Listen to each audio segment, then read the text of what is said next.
grifters, we grifters, we grifters, we grifters, we grifters, we grifters, we grifters, we grifters, we grifters, we grifters, we grifters, we grifters, we grifters, we grifters, we grifters, we grifters. Shape the emerging UAP narrative. Remember those words, folks. Shape the emerging UAP narrative. Remember those words, folks. I'm an intel guy. I'm an intel guy. I'm an intel guy. I'm an intel guy. I'm an intel guy. I'm an intel guy.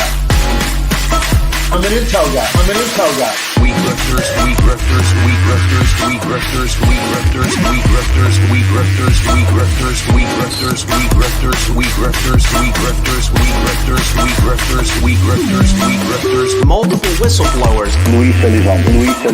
Multiple whistleblowers. Luis Elizondo. Multiple whistleblowers. Luis Elizondo. Multiple whistleblowers. Luis Elizondo. We grifters, we grifters. Remember those words. We grifters, we grifters. Remember those words. We grifters, we grifters. Say yes. We grifters, we grifters. Say yes. We grifters, we grifters. Say yes. We grifters, we grifters. Say yes. Say yes. Luis Elizondo. Say yes. Luis Elizondo. Say yes. Luis Elizondo. Say yes. Luis Elizondo. Say yes. Luis Elizondo. Say yes. Luis Elizondo. Say yes. Luis Elizondo. Say yes. Luis Elizondo.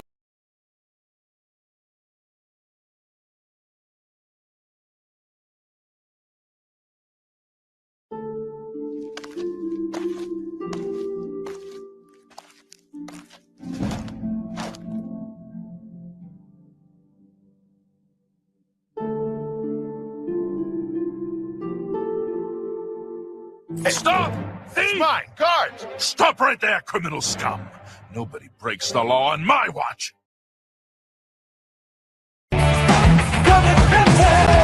Truthseekers, seeking the truth.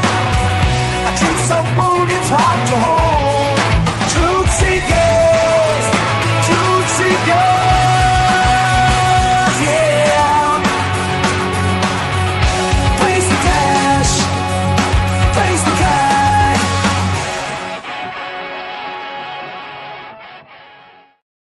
Greetings and salutations, friends, and welcome back.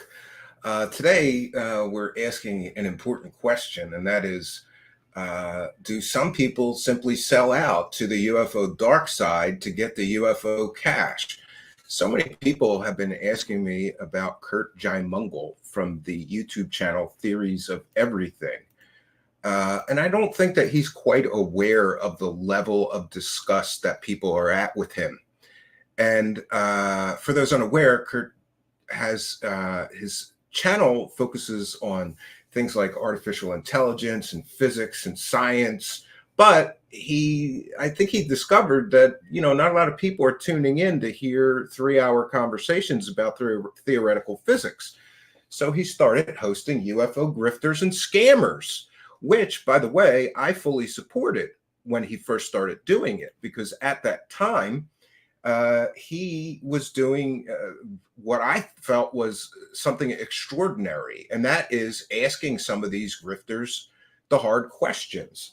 And I guess so many people have asked me about Curt from Theories of Everything because I just want to set the record straight. People have some sort of strange idea that he's my friend or we know each other, and that's not the case. He did ask questions that I had sent in several times. So maybe that's where that perception comes from. Other than private messages, I've never spoken to him or met him. And by the way, I just want to make it clear, I don't wish Mr. Jaimungal any ill will. But the fact remains that Jaimungal has now turned to the UFO grifter dark side and decided that he's just going to softball circle jerk these assholes.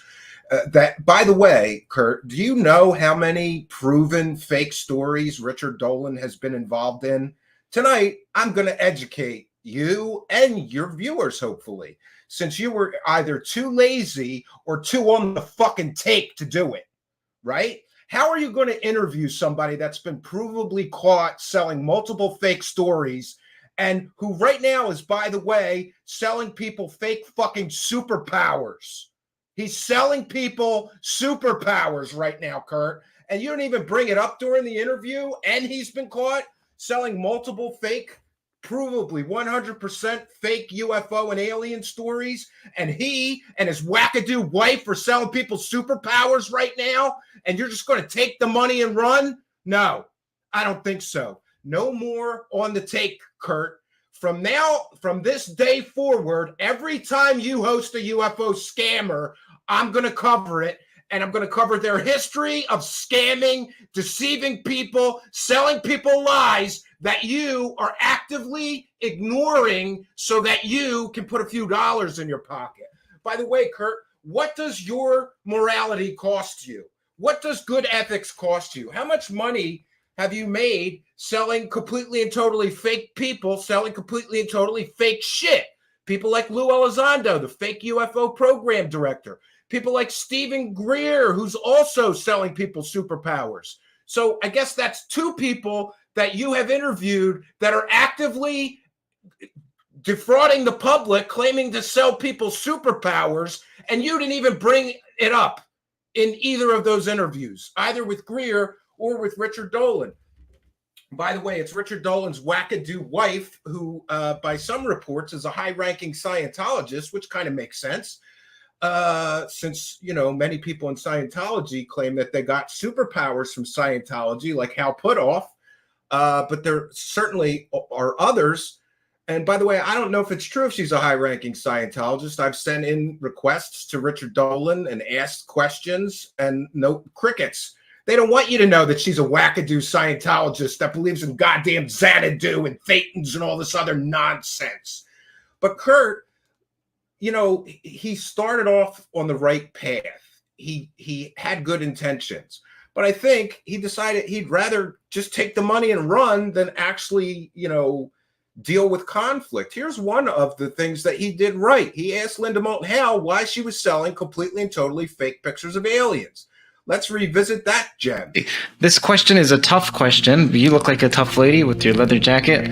So this one comes from Steve Cambian from Truthseekers. On your website, there's a picture of a genuine alien taken to the moon, and the image that you used was from a 2005 video game called Area 51. Cambian, so Steve Cambian is referring to himself in the third person. Cambian from Truthseekers emailed you as the proof that what you're selling was from a video game, and then you refused to change. So whatever. There's some accusations there. Do you mind explaining to the audience what that picture is about, its provenance, and perhaps why you would not take it down if someone showed you it was video game art? What are you talking about? Okay, I can show the image. I don't have it printed here, but I can show the audience the image at some point. So you don't know what is being referred to here with the video game cover art of Area 51 and that being used as a genuine image on your website, apparently. I have no idea what you're talking about.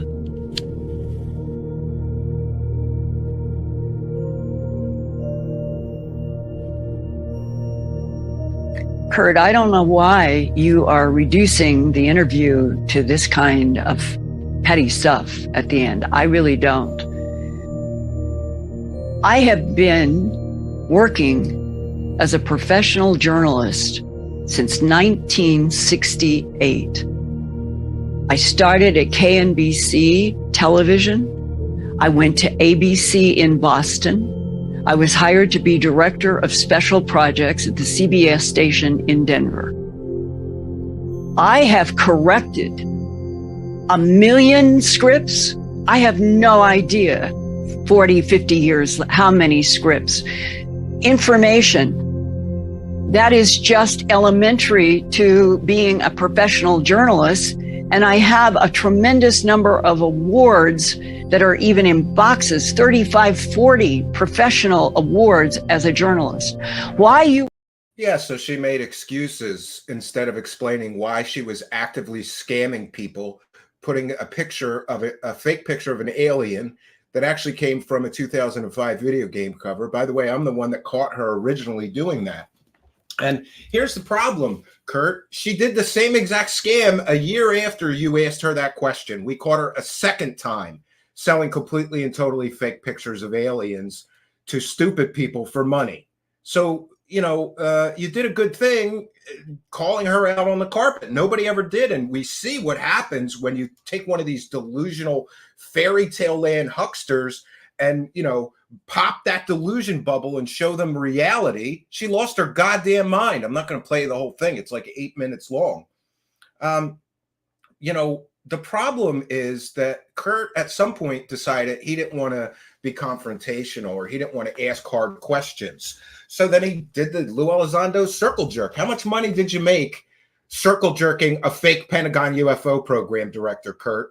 Right? And, when this thing has really bothered me. I don't know why it's bothering me so much.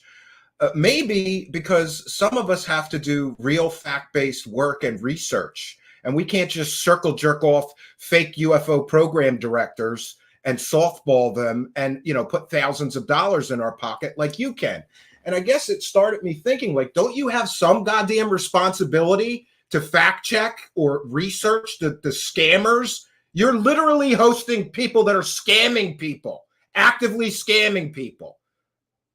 You're interviewing people who are selling people superpowers, and you don't even bring that up in the interview? Or do you know that they're scammers and you just keep your mouth shut so you can take your cut of the goddamn UFO dollars, right? And when we get into the moral arguments here, I think the moral arguments are very clear. And by the way, I sent Mr. Jaimungal a message, no reply. I said, were you aware during your Richard Dolan interview that he and his high-ranking Scientologist wife are right now actively selling people fake superpowers for money? And don't you have some ethics at all? Admiral Wilson declared the notes that Richard Dolan made all this money from a complete and total work of fiction. You still let Dolan talk about them as if they were real. These notes came from Eric Davis, who's a complete and total wackadoo, and the Air Force called him a crackpot researcher. How do you think Admiral Wilson's family feels about you, Curt, letting UFO grifters lie and damage his reputation for profit? Don't you have any moral responsibility to research or fact check the people you were interviewing? Dolan is literally promising people superpowers for money, and you didn't even mention that or bring it up. No reply. No reply. So, he used to reply to my messages, but, call him out on being on the take and becoming part of the UFO grift squad. And let's be clear, Curt, you are now part of the problem. But don't worry, I'm going to help be part of the solution, because every single time that you host a UFO scammer and don't ask the right questions, I will be there to educate people and to let people know that you're an on-the-take shill that's just keeping your mouth shut so that you can fill your pockets with UFO dollars, whatever it takes. And let's talk about the morality of what you're doing. It's an important question, Curt, but let's say that you were witnessing somebody rob a bank, but they gave you some of the money as they were leaving the bank and you kept your mouth shut. Would that be morally okay? Because this is the equivalent of what you're doing. You're helping people who are scamming people, and you're keeping your mouth shut about those people scamming people because you're getting a cut. And now you are actively promoting people who are selling people fake superpowers. Where is your morality, right? Do your parents know that you're helping people sell fake superpowers on the internet for money? They must be super proud of you. What about, do you have a girlfriend or wife, or worse yet, children? Do your children know that you're helping UFO scammers sell people fake superpowers? Not once, but multiple times on your show? You can't watch somebody rob a bank and then keep your mouth shut about it because you get a couple bucks from that and think that that's morally okay. you are now the promotion arm of you. You are part of the problem. And here's the thing, they're both using each other. These scammers are using Curt to promote their fake shit that they're selling, and he's using them to generate clicks and views so that he could make some money. So I guess it's a symbiotic relationship, right? Good for you. You're making a lot of money keeping your mouth shut as people are scamming. People are being actively scammed by these people. These people are scamming people while they're on your show. They're on your show to promote their scams that they're selling. Like, here, buy a course in how you too can get fake remote viewing superpowers or precognition superpowers. And while we're on that topic, I have something. Maybe he wasn't aware. Maybe he was not aware.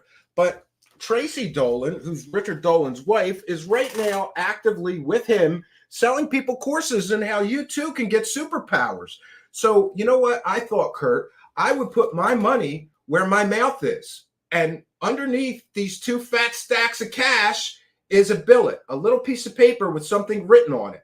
I've offered Richard Dolan and his wackadoo wife this $10,000. They can keep it if she can prove her remote viewing superpowers are real. I think it's only fair. Let me ask you another moral or ethical question, Curt, from Theories of Everything. If Richard Dolan and his wackadoo wife are selling people courses to get superpowers, should she not first prove that her superpowers are real and therefore she's qualified to take money from people to give them superpowers too? I think so. So I've asked Richard Dolan and his wife, this has been sitting here on my set for, I think, a month or two now since I first issued the challenge. If Richard Dolan's wackadoo wife can tell me with certainty, correctly, what is written on the piece of paper under these two fat stacks of $100 bills, I will give them the $10,000 in cash. Why would, if she's got these superpowers, Curt, like she claims, why would she not want the money? Is it because, is it the same reason that faith healers don't work in hospitals curing childhood cancer every day? Is it perhaps the same reason why psychics don't tell us the winning lottery numbers for tomorrow, or don't just go to the lottery themselves and win the lottery every day? Superpowers are not real. You claim to be a man of science, and you are actively promoting people who are selling fake pseudoscience garbage. And you're helping to promote them. So this is my $10,000 challenge. Come on, Richard Dolan. Come on, Tracy Dolan. You people obviously need the money if you two are scumbags enough to be selling people fake superpowers for $60. Then why don't you come and take the 10 grand from me? This has been sitting on my set for a month. Crickets. They haven't even made an attempt. By the way, you get one try at it, Tracy Wackadoo, right? She's going to teach you to have precognition superpowers for $60. And Richard Dolan is all chips in on this because that's his wackadoo wife, right? And we've talked about this before, you know. Sometimes you just got to get laid. And you know, Richard Dolan's got to pretend that her superpowers are real, I guess, you know. And what about all of the fake stories, Curt, that Richard Dolan has been actively involved in? You asked him a question about, let's see, let's list off the provably 100% fake stories that Richard Dolan has been involved in. We'll start with the Roswell Slides hoax, which was run by Jaime Maussan. Did you know that Richard Dolan worked for the world's greatest hoax promoter, Jaime Maussan, who then scammed the public out of hundreds of thousands of dollars for a pay-per-view event for these Roswell Slides that turned out to be 100% fake? And what did Richard Dolan do when he got caught? He laughed at the people who were angry and upset with him. He laughed at them. And I have a previous coverage of that, which we're going to share. And this explains just one. Tonight, Curt, we're going to be explaining all of the completely and totally fake, 100% fake stories that Richard Dolan has been involved in selling, which, curiously, you didn't ask him about any of these completely and totally 100% provably fake stories he's been involved in selling. But you did go and take the money, right? Go on, take the money and run, Curt. Basically sold his proposed credibility in the UFO community to help other people without that credibility that he's perceived to have sell fairy tales. He's done this multiple times, and each time he profits from it. Hey, you need somebody to bolster your story, make people believe it might be real? Hire me, and I'll help. Folks, he has helped promote the Roswell slides. He profited from that, right? He profited from the Roswell slides. For those that don't know, the Roswell slides were supposed to be slides that somebody found of that alien body that crashed in Roswell. And for $50, I believe it was $50, it might have been $25, I can't remember, but there was a big pay-per-view. And it was held in Mexico City, Mexico by Jaime Maussan, the king of fake alien and UFO stories down in Mexico, for those that don't know. And why are you, Richard Dolan, working for the king of fake UFO stories down in Mexico? I mean, that's a fair and respectful question, Mr. Dolan. Why did you allow yourself to be hired by somebody who has a proven track record of showing people hoax after hoax after hoax after hoax and profiting off of hoaxes constantly, Jaime Maussan? All he does is fake stories and hoaxes. You knew that, but you allowed yourself to become involved with this Roswell Slides event, right? And you were hired to go down there and be a speaker. You profited from the Roswell Slides. Turned out the Roswell Slides were completely and totally fake. It wasn't an alien. It was a mummy taken in a museum, right? And Richard Dolan, hey, good job distancing yourself from this shit show called the Roswell Slides. You did that, right? You participated in that. Later, you said you never believed. You never believed that that there was substantial proof there, right? You tried to distance yourself. You tried to somehow squirm your way out of taking the money and helping promote that hoax. You know? And later, you commented on somebody's radio show. You were shocked and amazed, right? That somebody would have the audacity to be angry at you for participating in that hoax. Hey, Richard Dolan, maybe you don't understand this, but some people shelled out their good, hard-earned money on that hoax. Some of them, and I've talked to them, did it because you were involved. Well, Richard Dolan's involved with this. There must really be something to it. That's what I'm talking about you selling your perceived credibility to the highest bidder of people selling fairy tales. That's what I'm talking about. This is my opinion and speculation that this is what you do. I'm entitled to my opinion. And by the way, Richard Dolan, everybody is entitled to their opinion, okay? And everybody should have their place at the table. Yes, Mr. Richard Dolan, even me, because I'm bringing up valid points here. I'm not being incredibly disrespectful. And by the way, I have to say, people like when I spit venom. People want me to lose my shit and start screaming at you, Richard Dolan. Man, we have a lot to get through. I'm going to try to get through it. So we've made our point about him selling his credibility to the highest bidder, and it's not just the Roswell Slides that he did this with. He also worked with Jeremy Corbell to help promote the Jeremy Corbell Bob Lazar movie, which was filled with lies. And listen, Mr. Dolan, if you ever want to debate me on the Bob Lazar case, actually, I'd like you to debate me and one other person, Dan Bankert, on the Bob Lazar case. You're running around helping this guy selling a UFO documentary about Bob Lazar that's filled with lies, fabrications, half-truths, and bullshittery, right? That's what you're doing. Why are you doing that? You're doing that because it's a big club, right? And I ain't in it, Richard Dolan, so I can say whatever the hell I want because I have nothing to lose here from telling the truth. But you and some of your associates have a lot to lose. You know, those monetized videos, those speaking engagements at UFO conferences, those documentaries you like to make and sell, those books you guys are always hawking. I don't have a financial motive. I don't have a horse in that race. I have nothing to lose or gain from telling people the truth. But tonight, we're going to do that.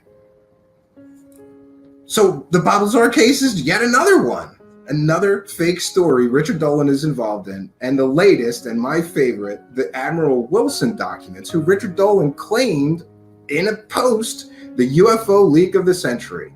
Of course, later, Admiral Wilson comes out and says, this is all a work of fiction. None of this happened. But does Richard Dolan apologize for selling that fake story? Of course not. Now he's doubling down, basically implying that an admiral is lying. For what reason, Richard Dolan? Again, he does not have a financial motive. Admiral Wilson has no financial motive. There's nothing that could be considered classified in those documents. He has no reason to lie. He has no financial motive. But people like you and Eric Davis do have a financial motive. You do have a financial motive to keep this fake story alive. Admiral Wilson doesn't have a financial motive to keep the story alive or kill it. He doesn't care. He's a retired guy, right? Doing his retired thing down in Florida, I believe. Another fake story. Totally fake, busted story that Richard Dolan heavily promoted and made money off of. You know, if he's covering this in monetized videos, he's making money selling fake stories. You made money, Richard Dolan. That's a factual statement. You made money selling fake stories multiple times now. And no one can dispute that. Now, each time you get caught, you can slither away like it didn't happen and pick a new subject to try to run with and sell. But it's not going to get easier for you to do that from here, Richard Dolan, because people like me are waking up. People that used to believe that you were telling us the truth. People that used to trust you are no longer trusting you. People that used to really care for you, people close to you, are patting you on the back like you're doing a good job. They're not your friends, Richard Dolan. They're not your friends. They're your fans. There's a difference. Richard Dolan, I would be a friend to you. I would check you when you do wrong because I care about you and I don't want to see you continue down this dark and dangerous path of just selling anything to keep going. And here's the problem. Richard Dolan has to keep going. Some time ago, he decided he was all chips in on this UFO thing. He cannot stop now. He's got to continually find more content constantly about UFOs and aliens to keep his thing going. And what happens if he doesn't? I don't know. But he's got a motive to continue selling stories. And the truth is, friends, there's not enough actual evidence out there. There's not enough actual facts out there for him to keep going like this. He can't keep this up. So he's got to throw in some fairy tales to keep the thing going. Now, I mentioned the Roswell slides and how he was so shocked and amazed that everyone was so upset about his participation in the Roswell slides. And listen, it wasn't just him.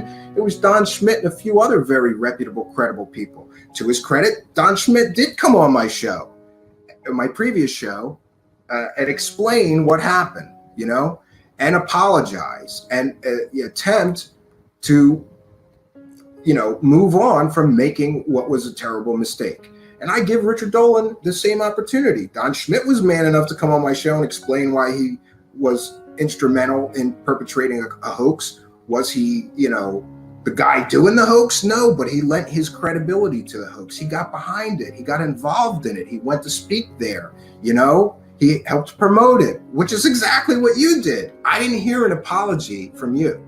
I did it. I'm sorry. If I missed it, somebody send it to me. I didn't hear an apology from Richard Dolan on this. And now, friends, we're going to hear what he has to say about his participation in the Roswell slides. And I think you're going to be a little shocked, because I was. He can't believe why people are pissed off. Hey, Richard Dolan, people paid good money, right? What did it cost to get into the actual conference, right? Wasn't that like $100? I don't know. I can't find how much going to the conference in Mexico City cost. But what was the pay-per-view? How much did they make from that? Tens of thousands of dollars, right? How much did you get paid? What was your cut, Richard Dolan? These are valid questions. Questions you don't want people to ask. You wish people would forget about this. But I don't forget, Richard Dolan, and neither should my viewers. Let's see what he has to say about the Roswell slides. I think I have this queued up, friends. And I'm going to say here, fair use, fair use, fair use. This is from the Where Did the Road Go radio show. I think they do good work. You should support them. I don't think they would mind me using a segment of their show, but we're using this segment of their show for education purposes. This is a transformative work. We're going to be commenting and discussing the clip that I'm going to play. This is the definition of fair use. So here we go. This is fair use. Richard Dolan on this radio show talking about his participation in the Roswell slides. I will simply tough it through until people kind of forget it or back burner it, and I can go on doing what I do. Sorry, that's not Richard Dolan. Here comes I'd like Richard to add, Dolan. One of the more interesting things about this whole event was the reaction. And I really want to say venomous reaction against some of the people involved. Some of which was against myself. A lot of it was against Don and Tom, and a lot of it was against Jaime Maussan. Yeah. Oh, geez, I can't believe that people were so upset that I helped sell a hoax, that I helped perpetrate a fairy tale that somebody made money off of that was completely and totally fake. Why is there all this venom? I don't know, Richard Dolan. Maybe people are pissed off because they trusted you, or they once did, right? But with each thing like this you do, you degrade any credibility you have left. It's circling the drain. It's circling the drain, Richard Dolan, and you don't see it, and your friends aren't honest with you and telling you this is what is happening out there. This is why your numbers are dropping. This is why people aren't tuning in so much to hear what you have to say. This is why your words hold so much less weight than they did, say, 10 years ago. Let's continue with this. As if this was some kind of apocalypse for the UFO research field. And I mean, the fact is, when you go through the history of this field, there have been controversies from the beginning. And that makes sense because this is inherently a difficult subject. It's inherently a mystery. And if you're going to research a mystery, you have to be willing to go in, and sometimes you're going to get it right, and sometimes you're not going to get it right. Okay. But when you don't get it right, you apologize and explain. And I don't believe that you ever adequately did. This is the only example I can find. Of course, I didn't listen to 4,000 hours of your streams to try to find what you said. But I don't understand Richard Dolan being like shocked and amazed that people were upset with him. Yeah, Richard Dolan, people were really upset. And you know what? Largely, I think they forgave you. But you did. Then you do it again with the Bob Lazar bullshit case, right? Then you do it again with this CIA deathbed confession case. Then you do it again with this Admiral Wilson leaks case that's fake. How many get out of fake story cards does Richard Dolan get? Why do you keep getting a pass on doing this shit? To penalize someone or to call them out as someone unethical or someone who really should not be in the field anymore as a result of something like that. And this ended your career, didn't it? There were people out there who actually... Yeah, look, him and his buddies are here laughing. Like, well, you got away with it, Richard Dolan. This didn't end and this ended your career, right? And everybody's laughing. Congratulations. They should be patting him on the back. Congratulations, Richard Dolan. You got that speaking conference fee. You got those monetized videos, right? You got all that money for this hoax. And you're getting away with it. It didn't end your career. You're going to keep rolling on, selling more UFO stories.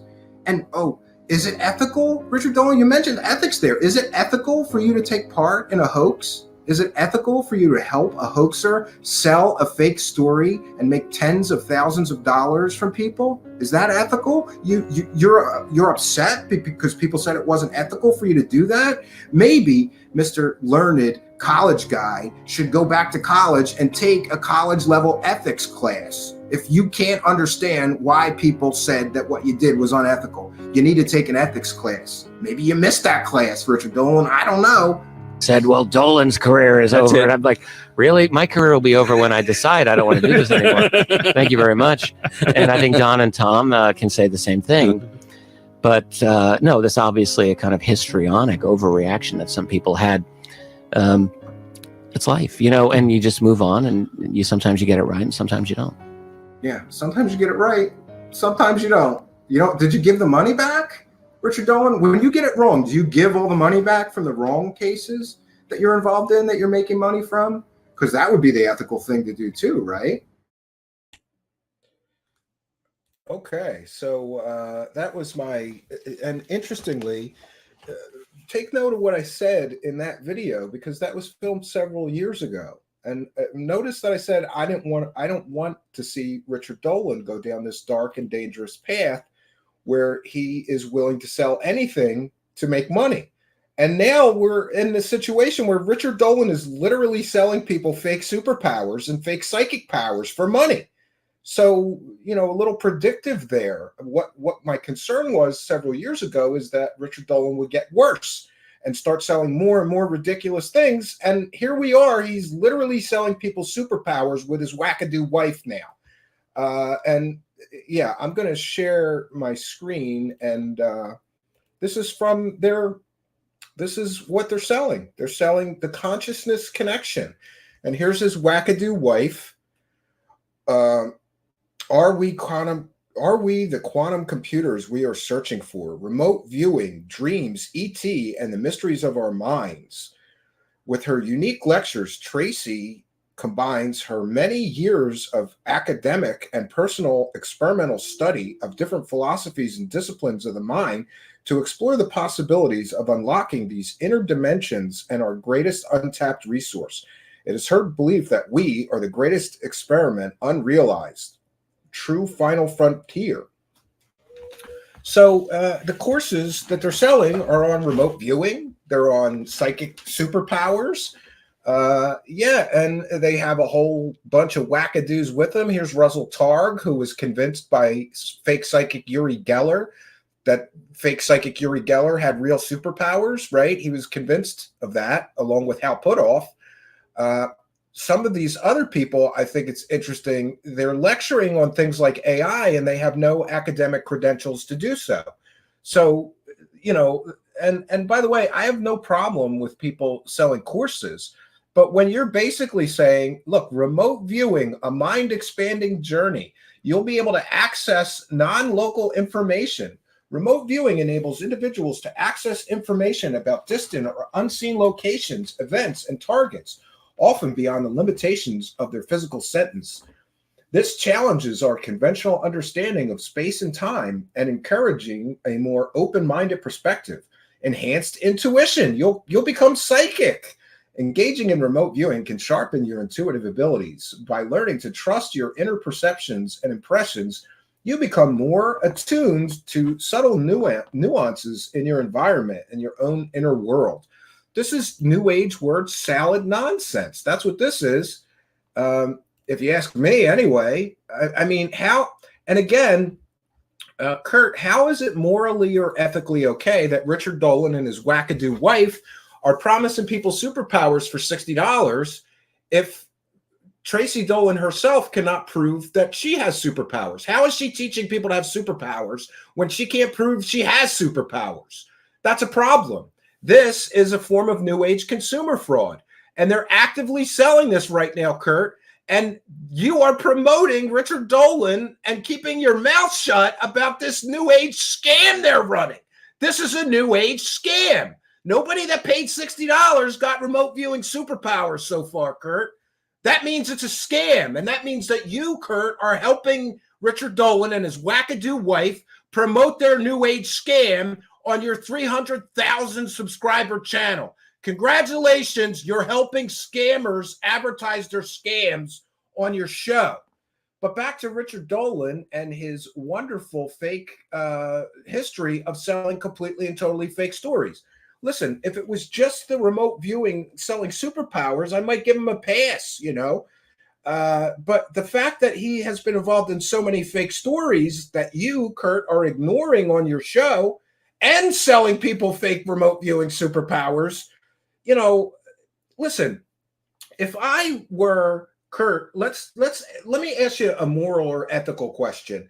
If I were to tell people that I was an expert in karate, and for $60 I will teach you karate, but then I couldn't prove that I knew any karate, wouldn't that be a form of consumer fraud? How is it any different that Tracy wackadoo Dolan and Richard Dolan, her husband, refuse to prove that Tracy Dolan, who's teaching people how to have remote viewing and psychic superpowers, they can't prove that she can do that. That's consumer fraud. It's a new age scam, Curt, and you're helping them promote and advertise a new age scam that they are actively selling at the time that you're interviewing him. And you don't even bring it up and don't play. And by the way, just to be clear, Curt knew about this because I sent in questions about this New Age scam. He ignored me because that wasn't going to help him get those UFO dollars, right? It wasn't going to help him at all. And let me ask you, Curt, what do you call it when somebody is defrauding the public and promising them that they'll get superpowers for $60? Stealing money. Stealing money. And what do you call it when somebody is selling completely and totally fake notes from a wackadoo in the form of Eric Davis, that the subject of which completely refutes that that's a work of fiction? What do you call that? What do you call that, Curt? Stealing money. Yeah, stealing money. And what would you call it if Richard Dolan participated in a huge hoax that garnered the hoaxers hundreds of thousands of dollars in ill-gotten profits in the form of the Roswell slides? He fully participated in that, helped promote it, and helped the hoaxers steal hundreds of thousands of dollars from the consumer public. What would you call that, Curt? Stealing money. Yeah, stealing money. And what would you call it, Curt, if Richard Dolan was selling completely and totally fake notes from a known UFO wackadoo that makes huge claims but never proves anything for money? What would you call that, Curt? Stealing money. Yeah, stealing money. And what would you call it if Richard Dolan stood in front of cameras and said, this man is who he says he was, while claiming he was a former military man and CIA officer who infiltrated Area 51 about those aliens? But then it turned out that Richard Dolan didn't do one tiny bit of research into that person's background while standing in front of cameras and lying through his teeth saying, this man is who he says he is. What would you call that, Curt? Stealing money. Yeah, you call that stealing money. And what would you call it when Richard Dolan promotes a convicted pimp fake scientist as a real Area 51 insider, when it turns out that fake convicted pimp never stepped foot on Area 51, and that there's proof of that? What would you call that, Curt? Stealing money. Yeah, it's stealing money. And what would you call it, Curt, when let's see, what other ones? We have the CIA deathbed. What would you call it when Richard Dolan publicly claims in a YouTube live stream that he has classified reports from the United States government, and he's going to be sharing it, and he puts it in a clickbait article? He puts a clickbait title in the YouTube channel to get people to click on it, lying to them and claiming that he has access to classified documents. What would you call that, Curt? Stealing money. Yeah, stealing money. Yeah, definitely. So, and let's get back to the Richard Dolan caught claiming to be in possession of classified information. We caught him with this. And by the way, I stole this video, or somebody stole it from behind his paywall. He won't talk about these things in public, but to his members, he'll try to explain. And by the way, Curt and Richard Dolan, you're welcome to come here, and I will debate you on all of these topics, and I will leave you in a puddle of your own piss, you scammer, right? You're welcome to come here. I will leave you in a puddle of your own piss in a debate, Richard Dolan. You cannot withstand debate from a real critical thinker, you and your wackadoo wife. But let's get back to him claiming to be in possession of classified information. If you claim that you have classified information, but you're willing to talk about it on YouTube, but you really don't have any classified information, what would you call that? Stealing money.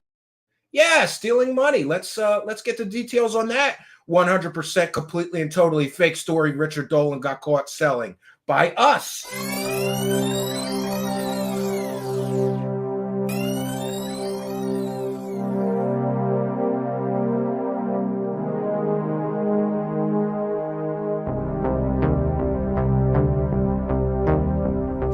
Richard Dolan caught using another fake source to sell another fake story.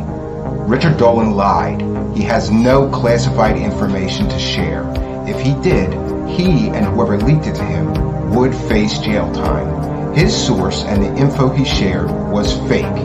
He is not getting leaks of classified information like he claimed. If he was, there would be consequences for him. He ran with a fake source he didn't bother to verify yet again. You cannot take notes from classified documents and leak them, not without risking jail time. Who's risking jail time for Richard Dolan? Intentionally disclosing classified information without authorization is a federal crime under the Espionage Act. Punishment may be up to 10 years in prison, a long fine, or could even get you charged with treason. It came to my attention that at least one guy out there just thought, like, really just tried to rip into me over this. And it was brought to my attention, and I was like, what are you getting so worked up over here? Like, accusing me of leaking classified information and that I could, better get a lawyer and all of this. No, I mean, I didn't leak any classified information. This is all third hand. This is apparently from the classified portion of the UAP report. No, I mean, I didn't leak any classified information. This is apparently from the classified portion of the UAP report. I didn't leak any classified information. So maybe this will be something that we'll be diving into more in the future. I mean, I didn't leak any classified information. This is all third hand. And a alleged description of what is in the classified document. I don't feel that what I did was wrong in the least. This is apparently from the classified portion of the UAP report. Doesn't mean that I don't have a moral compass. I like to think that I do. I want to share with you information that was leaked to me. I'm not here to say that I know this is true. This is apparently from the classified portion of the UAP report. I was like, what are you getting so worked up over here? Like, accusing me of leaking classified information. I want to share with you information that was leaked to me just about an hour before I went live. This is apparently from the classified portion of the UAP report. One guy out there just thought, like, really just tried to rip into me over this. So maybe this will be something that we'll be diving into more in the future.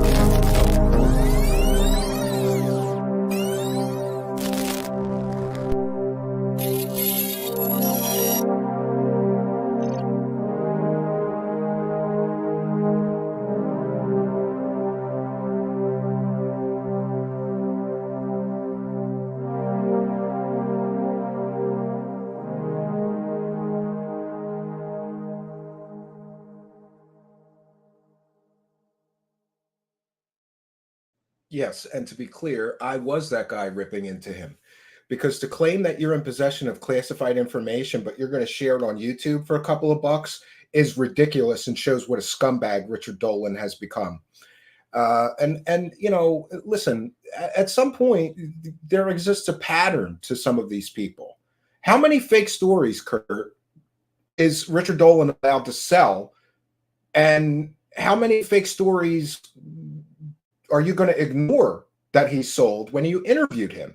Is it not relevant to discuss his history of selling completely and totally fake stories? Now, on to the CIA deathbed confession video.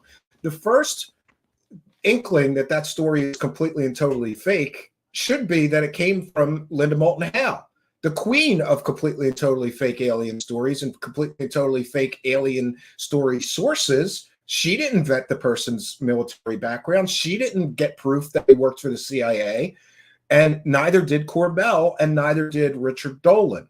Richard Dolan stood in front of cameras and lied through his teeth, saying this man is who he says he was. No, Cooper Stein, who Sheehan recently talked about interviewing as well, strangely. And by the way, he tells completely and totally different stories to everybody that interviews him. He told one story to Ronald Gardner. He told one story to Linda Moulton Howe. He told another story to Sheehan and another story to Corbell and Richard Dolan. And interestingly, we did a complete and total debunk of this, thanks to a kind viewer, Dan, who provided historical breakdown of the things that this man was saying in this interview that proves he's completely and totally full of shit. He's literally saying, I flew into Area 51 on an airplane that was not in use by the military at the time he claims that he flew into Area 51. And the real truth about this fake CIA deathbed confession guy is that he spent his entire life working in a supermarket. That's who he really was. A guy who worked in a supermarket. But Richard Dolan stood there like a fucking idiot and claimed this man is who he says he was. And then he had to admit he did no background check at all. He did no fact checking. He did no vetting. And again, we get Richard Dolan making excuses, claiming he should I cower in a corner every time I make a mistake? I'm going to make mistakes. Did you give the money back for the Roswell slides? Did you give the money back for the CIA deathbed confession video that will turn out to be fake? Are you going to give the Wilson notes money back? Right? How many times is Richard Dolan going to get caught selling a completely and totally fake story? But here, we caught him again.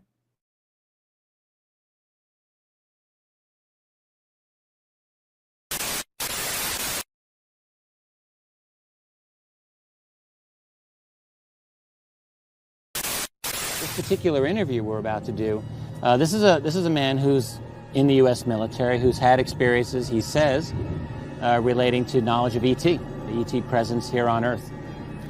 We know he is who he says he was. This is a man who's in the U.S. military. We know he is who he says he was. This is a man who's in the U.S. military. We know he is who he says he was. Is who he says he was. We know he is who he says he was. This next question comes from Stephen Cambion. He wants to know, how do you feel about your participation in this CIA deathbed confession interview? I'm unsure what that is, but many people keep referencing that in the comment section. Now that other researchers have proven, quote unquote, that man was not who he said he was and never worked for the military or CIA. Oh, wow. I guess I should get up on top of that one. I'll just say this. Look, I met him. I met his son-in-law. I got to know his son-in-law pretty well. This man had been a witness back in the 90s for Linda Moulton Howe. Yeah, maybe he was just pulling a yarn. I mean, the way it happened, look, I can't know before I go in to interview someone every single way it's going to turn out. You can't make me like apologize for if I make a mistake. I've made mistakes. What am I supposed to do? Go cower into a cave? Like it just happened. So this man, if that's true, I promise this because I actually didn't know. I wasn't on top of this. So I'll look into it. And if that's the case, I'll make my own statement. But the thing is, I never really knew what to make of it. I was asked in 2013, the very beginning of 2013, to interview this man. I was told he was an important witness. I'm like, well, okay. It was actually Linda's case, and I didn't want to take it. But the impression that I got, which turned out to be not true, was that Linda wasn't going to do it. Turns out Linda just didn't know that it was being done. I think she would have easily done it. So I went up there. He was in northern Minnesota, and I went with a few other people. I'll leave their names off. The late Ron Garner, he's no longer with us, he was the one who really pushed this case. And I was like, all right, well, I'll interview him. I did my best to get on top of it. I met with him. He was a very sweet man. I thought he was going to die in front of me, like during much of this interview. His health was terrible. But I will tell you this. I spoke to his son-in-law, who was a theology student at the time. These are these are good people. And the son said, yep, I've heard this man's story for years. He's never wavered. So all I did was I interviewed him. And I did my best, Sometimes the best isn't good enough. I didn't go through a detailed background check of him. No, I didn't. So if it's been proven to be a mistake, then well, these are the breaks. This is a man who's in the U.S. military. We know he is who he says he was. We know he is who he says he was. I didn't go through a detailed background check of him. No, I didn't. We know he is who he says he was. I didn't go through a detailed background check of him. No, I didn't. We know he is who he says he was. And look, I can't know before I go in to interview someone every single way it's going to turn out.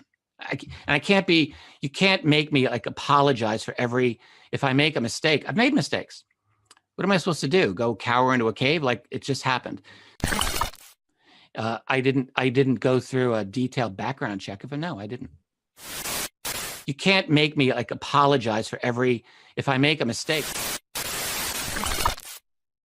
I promise this because I actually didn't know. I wasn't on top of this. So I'll look into it. And if that's the case, I'll make my own statement.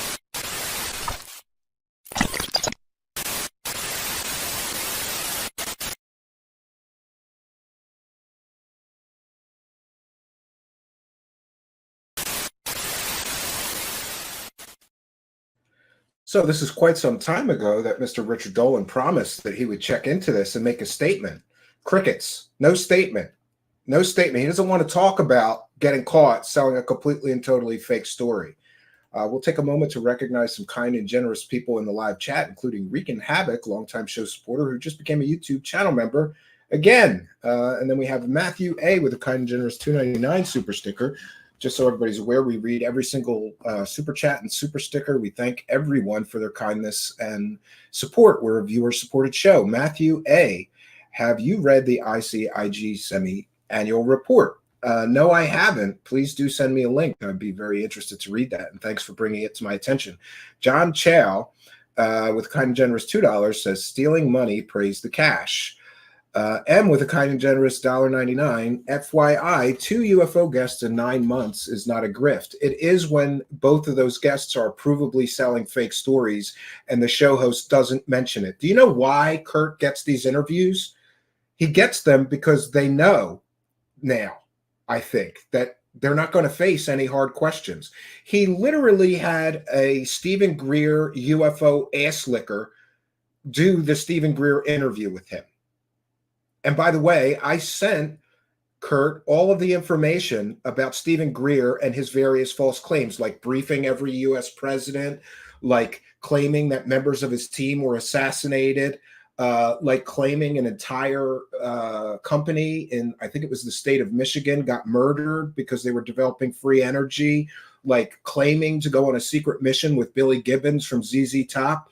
I sent Curt all that information, all the clips, all the proof that Stephen Greer had made a number of provably false statements. I also sent him proof that Stephen Greer routinely uses completely and totally provably fake top secret government documents and crickets. He didn't ask any of those questions. Do you know why? Because he would rather just take the money and run, M.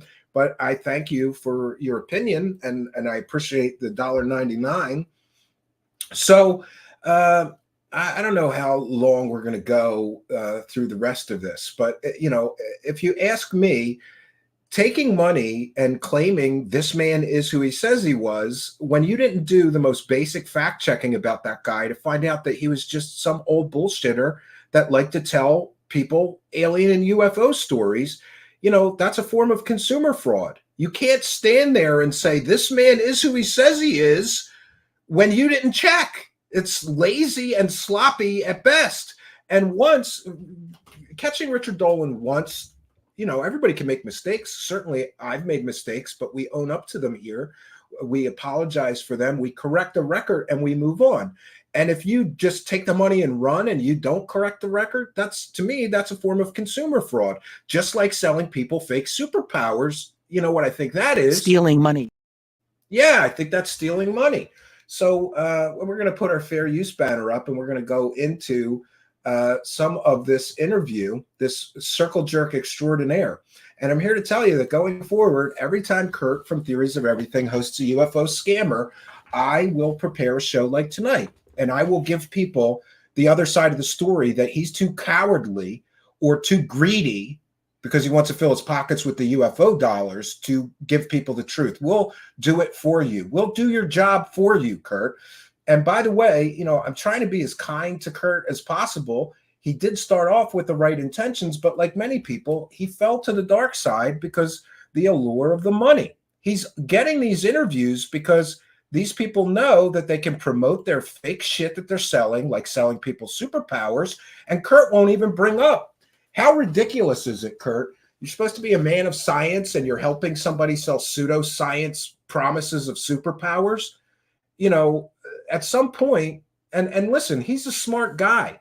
This is not by accident. He's not like, oh, I just didn't have time to research this guest. Yes, you did. I sent you all the information about Richard Dolan's various fake stories and scams in the past. You have all that information. I sent it to you. And I'm not going to get personal and share, private messages, but everybody has my word of honor. I sent Curt all this information, doesn't ask him about any of it. And why didn't he ask him for, any follow-up on this CIA deathbed fake story? Richard Dolan, in his last interview with Curt, promised that he would make a statement about that. No follow-up, right? And during this interview, I don't know if it's true. Somebody say they were talking about me because Curt was talking about Truthseekers. But he, not our show, but he kept using the word truth-seeking and give some wacky explanation of why truth-seeking is wrong and you should be good-seeking, not truth-seeking or something. People say he's talking about me because he's pissed off at me because, I've become very vocal in criticizing the way that he's conducting these interviews. And I'm just here to tell you, the UFO gravy train is over for you, Curt. I'm not here, by the way. The purpose of tonight's broadcast or any broadcast is not to humiliate anybody. But if the end effect of me telling people the truth about the guests that you're unwilling to delve into humiliates you, then so be it. You deserve to be humiliated because you're right there to take the couple of bucks. Just like the example that I told, if you're witnessing a bank robbery, but the bank robber gives you a couple dollars on his way out of the bank and you just keep your mouth shut, that's morally and ethically reprehensible. And so is what you're doing. So is what you're doing, especially being as smart as he is. This is not by accident, right? Well, let's get into it. Hey, Curt. It's always a pleasure to be here with you. I enjoy your podcast. I enjoy your interviews with many other people, and it's always a treat for me to be on here when I get the chance. So thanks for having me here. Thanks, man. UFO field, UAP field. The last few months, what are the big themes? For anyone who's been following it, we kind of know. Whistleblowers. That's the big It's theme. all about congressional initiatives to achieve some form of disclosure, or as they like to call it these days, transparency in government. In fact, I think there was just something that happened at the European Parliament just a couple of days ago, which was kind of an interesting attempt to discuss the UAP subject in that venue. I don't know how many times they've done that in the past, but that was a new thing. So we're in a place in our public discourse where, we hear a lot about the ongoing investigation or debate around UAPs, the potential existence of non-human intelligence. I guess we're at that point. The role of the government, the role of the Pentagon in studying these, the release of classified briefings. And you hear a lot about... Yes, classified briefings that he claimed to be in possession of at one point. He lied through his teeth and said that he was getting classified information and sharing it with his stupid-ass followers, Curt. And you didn't even bring that up. About the need for rigorous, unbiased investigation. Yeah, that's what we got in the Arrow report. And by the way, just to put it on the record, Richard Dolan was all in on promoting literal scams like TTSA. That was a techno scam. Curt, did you know that's been described as a techno investment scam in published works? And Richard Dolan helped promote all of the people selling that techno scam. Did you ask him about that? Why would he help promote what has been called a techno investment scam? They promised people spaceships. Richard Dolan was right there to get his piece of the TTSA money. He's worked with Lou Elizondo, the fake Pentagon UFO program director. Nothing says credible, Curt, like sitting there like an idiot while some guy and his wackadoo wife are selling people superpowers, and just, let's not bring it up. Let's just gloss over the fact that my guest and his wackadoo wife are selling people superpowers right now. This is an odd thing for me to hear this, because I'm hearing a lot of these calls coming from government people who are talking about we need to have reliable data in understanding this phenomenon. I will gladly tell you. Yeah, well, we have no data. What we have is stories. Why I have a little bit of a problem with the way that that's being discussed. But that's... By the way, of course, Richard Dolan comes out and calls the Arrow report a cover-up because it's all his buddies that are ripped to shreds in that Arrow report as being evidence-free wackadoos playing a game of, telephone. and nobody has any evidence. And that report ripped them to shreds. It ripped Elizondo to shreds. It ripped Grush to shreds. It ripped the whole narrative that Richard Dolan's been pushing to shreds, right? So of course he calls it a cover-up. That's really where we're at. My view, it's good that we're having a public discussion about UFOs or UAPs to some extent, but my take is that all of these conversations are they're tip of iceberg types of discussions. Like there's so much of an enormous reality behind all of these conversations that is still never discussed. Yeah, there's a whole bunch of there's a huge reality to evidence-free stories. That's how delusional Richard Dolan is. That is a vastly greater profundity than anything that is really being discussed in the public realm. And it really makes me wonder, are we ever going to get to the real depths of the UFO reality, the ET alien reality, if we can call it that? And I just have this sense that we're really not going to get there for a very long time, if ever. But yeah, that's called moving the goalposts, right? Wasn't that long ago that Richard Dolan was cheerleading the Grush false narrative, the evidence-free narrative, right? But that's no surprise, because he has championed other evidence-free narratives like wackadoo Eric Davis and those Wilson notes. There's a lot going on that is still interesting, and there are still a lot of unknowns in the months ahead. So, I mean, I take all of that as interesting. It's certainly a place where we have not been in the public realm for a long time, if ever, for some of these things. So we're in a lot of new ground. The one thing I just want to say about this emphasis on we must have good data. Sean Kirkpatrick of formerly of Arrow made such statements several times. The recent Arrow report, which just came out, that's one of the new things. It came out in the last month. Of course, emphasize this need for rigor and data, rigor and transparency. Here's my problem with all of that. One implication. He has a problem with somebody expecting people to have evidence when they're making out of this world claims of aliens, alien technology, alien bodies, alien biologics, alien crash retrieval programs. He has a problem with people asking for data about that, which proves that Richard Dolan lives in a delusional fantasy world that is based on belief or faith, much like a cult. That you get from all of these people is that we have not had good data on the UFO subject. What we have are these reports that you can just see they dismiss with a wave of the hand. And what I'm talking about are the thousands upon thousands and more thousands of eyewitness testimonies of UFOs over 70, 80 or more years.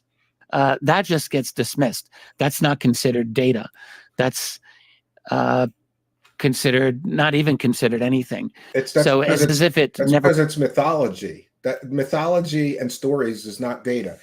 And I'm fine with Arcane Electric's statement. Come on, Stephen, you act as though he runs a UFO channel. Rogan interviews more grifters than Curt ever has, and I've never once heard you rip on or question his motives. You can look in our videos. Yes, I have. You're completely and totally wrong. In fact, I'll go get you a link right now. There is a whole show, couple-hour show dedicated to ripping Joe Rogan a new asshole for platforming Jeremy Corbell and George Knapp and other wackadoos who make claims. Joe Rogan, let me see here. Jeremy Corbell and here. This is the video. Jeremy Corbell and Bob Lazar fooled Joe Rogan again. And yes, I did rip into him for accepting evidence-free claims from a convicted pimp, fake scientist. Let me go over 1 second. We'll get back to the video, and I will put that in the live chat for you so you can educate yourself. You know, it's okay to make statements if you didn't know, but we don't give passes here. I try to be fair. So here's the Joe Rogan episode. I just put it into the live chat, and we'll continue with the video here. Really happened, and that's horrible because when you're talking about data, the human eyeballs and the human brain are the key data receptacles that we have as a species. We're quite good, in fact, at seeing things. We're quite good at hearing things. We're quite good as a species at perceiving the external world May as well be a and faith making healer. judgments based on it. We're not infallible, but we're pretty good. I agree with We've you, had very Patty. good success as a species in trusting our eyeballs for obtaining data. And so when you I agree, get Christian. these Thank you government for saying that. people talking again and again about we need better data, I know what they're talking about, and we all want the best level of data that is possible. That includes all forms of electronic acquisition of data. Yes, no question. But to ignore, which is really what we're seeing, the mass of profound numbers of UFO It's like being a experiences that Santa people around Claus the world have expert, Mike. all the time. To me, that's or a not a good unicorn sign. expert. And I think responsible research needs to find a way to cut through that and to be able to. Responsible researchers don't accept evidence-free claims, Richard Dolan. I've seen it, Stephen, and you didn't once refer to Joe Rogan as a grifter, so there's that. Well, if I didn't, then I apologize. Yeah, Joe Rogan is in on the UFO grift for sure. He's platforming. You're right that he's platforming more of these wackadoos than Curt is. The problem is, I suppose there is no difference between them. So there, I corrected the record. That's how I feel about Joe Rogan. Joe Rogan platforming Jeremy Corbell, who keeps getting caught selling fake story after fake story after fake story, it deserves to be called out, just as Curt promoting these people like Richard Dolan, who keeps getting caught selling completely and totally fake stories, deserves to be called out. So now you know how I feel about it. I'm sorry for the misunderstanding. Resuscitate what the things that have there you made the go. UFO Good, I'm glad we subject can so agree. powerful for the past 80 years, which are the actual experiences that people have. That has gotten lost in the shuffle. And I'm including things as dramatic as personal encounters as well, including abductions or alleged alleged contact experiences. All of that is part of the picture. And yeah, more evidence-free claims and stories. That's part of the picture. It's really, you've noticed in the last several years, been sort of pushed to the side in terms of the whole UFO subject. I mean, that's just become a non-starter for conversation in the public realm. What would it look like from the government's perspective to not push those aside? Like, what does not ignoring that look like? So here's an example. Someone says, hey, I've experienced so-and-so, I've been abducted by so-and-so, or I've witnessed so-and-so. Then the question is, okay, I've listened to you, I've recorded it. Now what? Yeah. So like, what does the next step look like? Well, the next, you've asked it. That's absolutely the right question to ask, because what do you do when people are telling evidence-free stories, Richard Dolan? You're an expert on evidence-free stories. You've spent decades of your career pushing evidence-free stories. When you think about it, the thing that it looks like is pandemonium and paralysis on the government's part itself, because once they acknowledge this as an issue, now from a government point of view, they're going to be expected to have to do something about it. That's the big problem. And this is an old story. I don't understand what some of these people like Dolan, what do you expect the government to do when all your side has is a bunch of wackadoos telling each other stories and circle jerking each other off, talking about aliens, but nobody has any evidence, right? How do you get disclosure from evidence-free stories? 40 plus years ago in the US, there was a huge wave of cattle mutilations that was being discussed in the 1970s. And this actually got the attention of some of the local governments of, say, the state of New Mexico, state of Colorado, where a lot of these were happening. And this is a real problem because ranchers, down-to-earth people, they're losing cattle. And who sold that whole evidence-free story? His buddy, Linda Moulton Howe, who, by the way, Linda Moulton Howe and Richard Dolan have employees in common.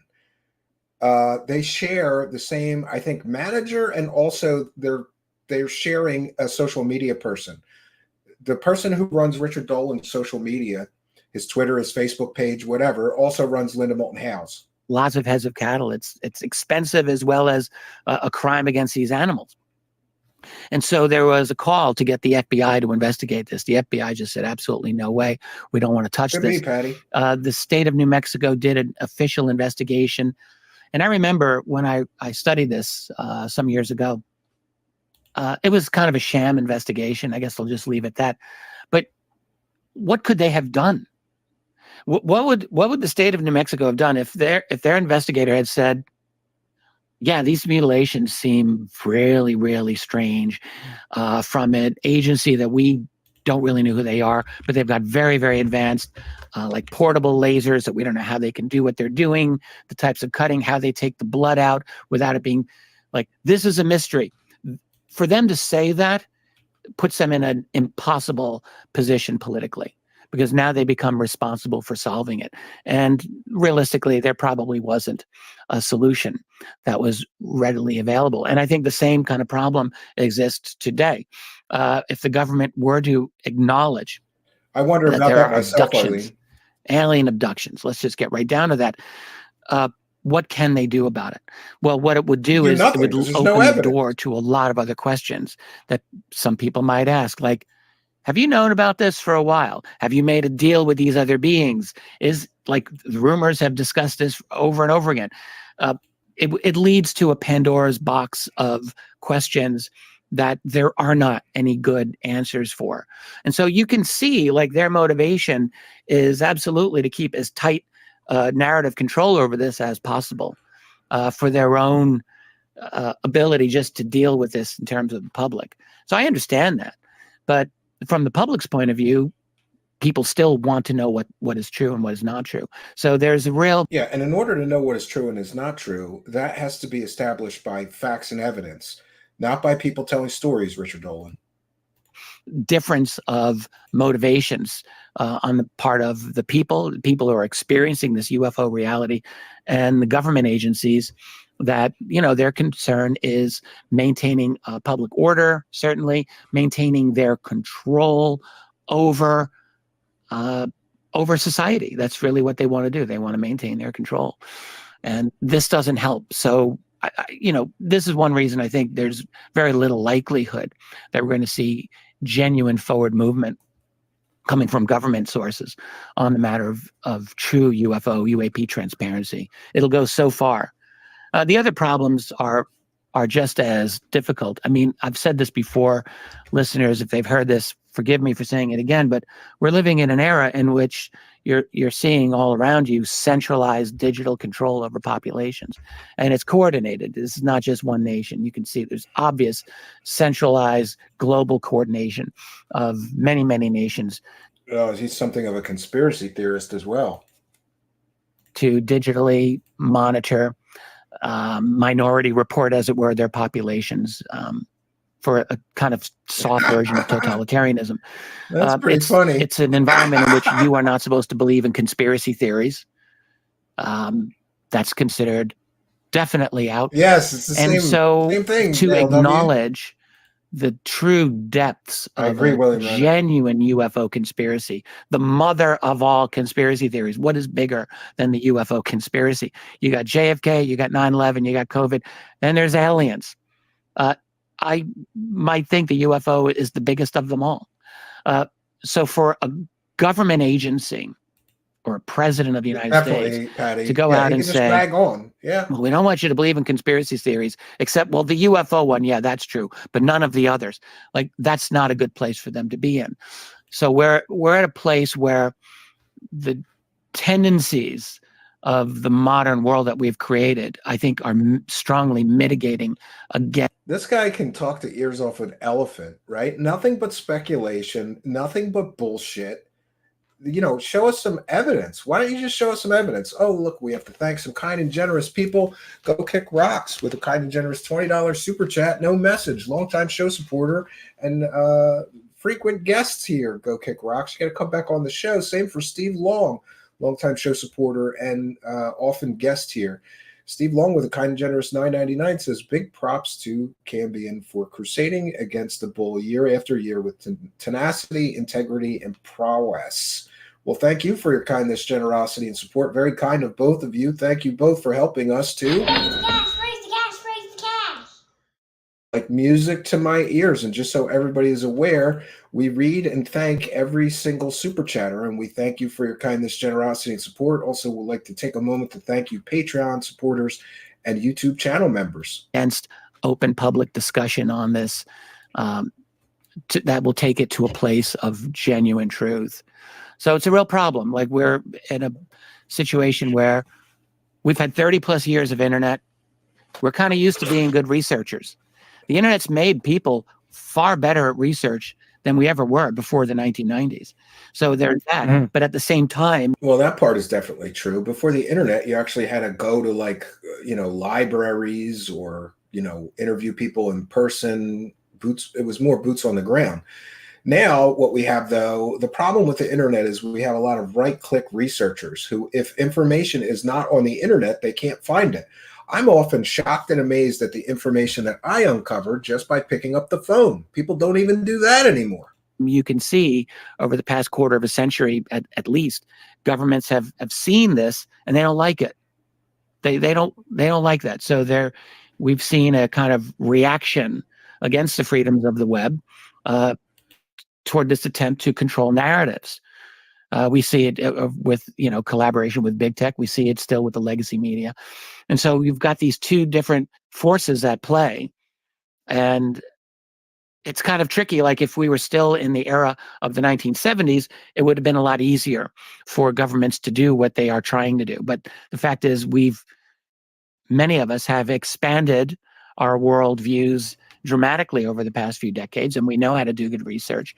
And so it's not going to be that. This guy's talking about knowing how to do good research, and he can't do a basic background check before standing in front of cameras like an idiot and saying, this man is who he says he is. That easy for governments to crack down. What they can do is call you a conspiracy theorist, call you, far right, this or that, or engaging in hate speech or disinformation. They'll do all of that.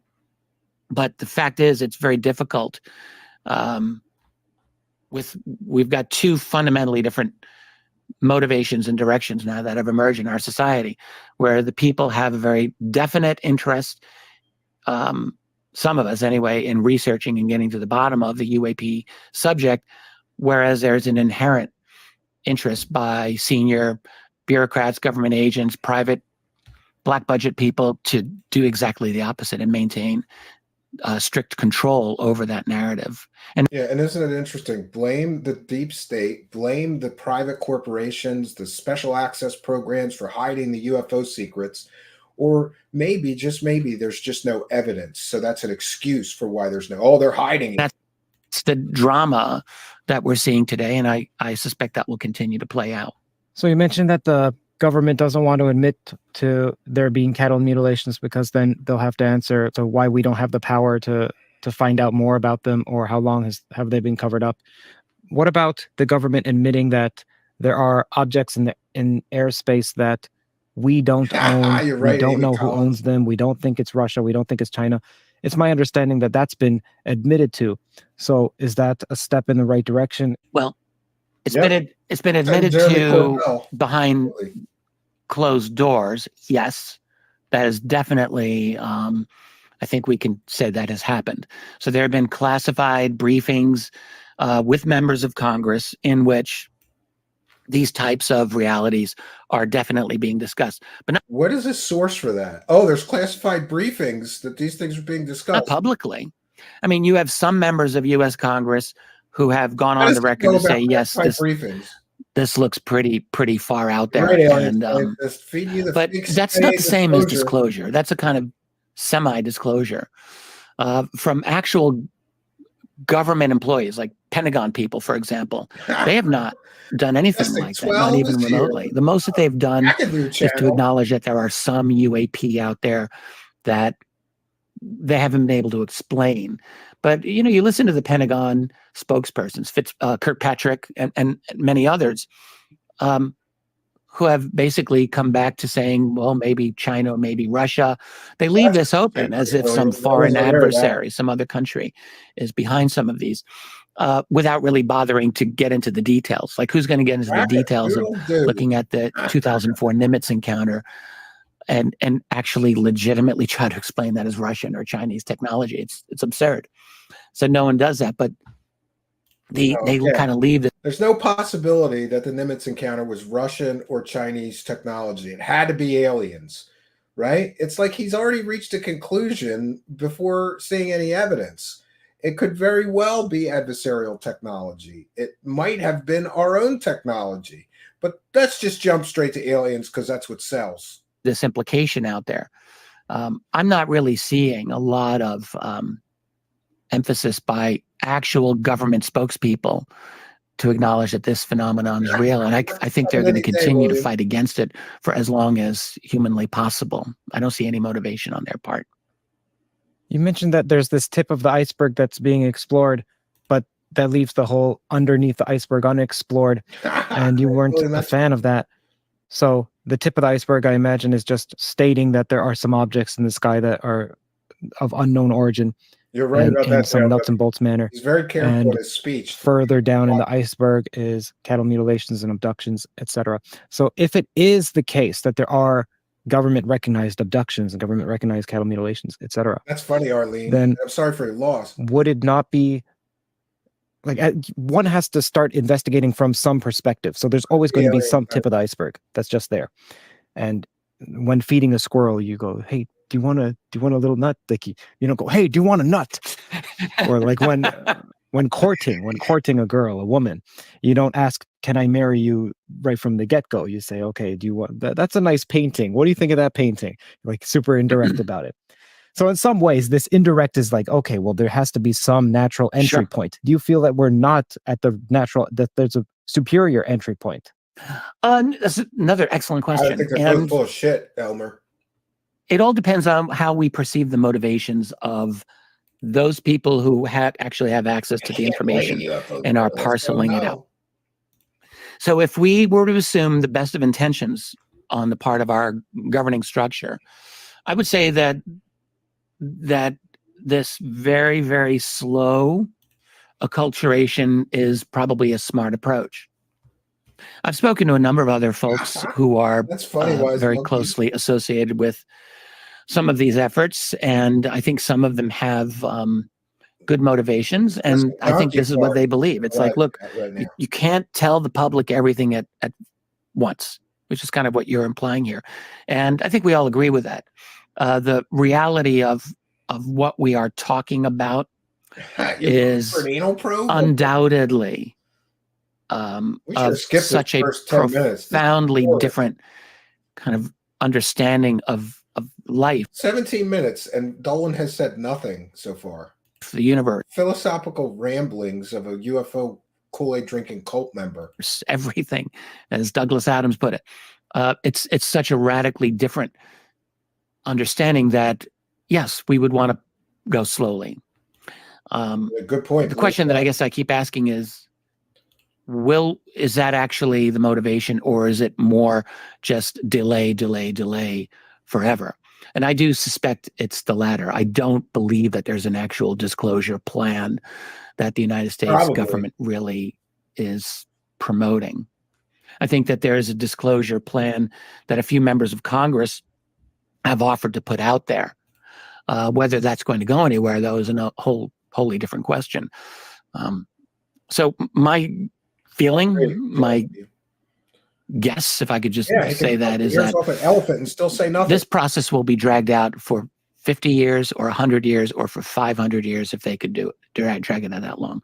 In other words, the idea is it's too much of a liability.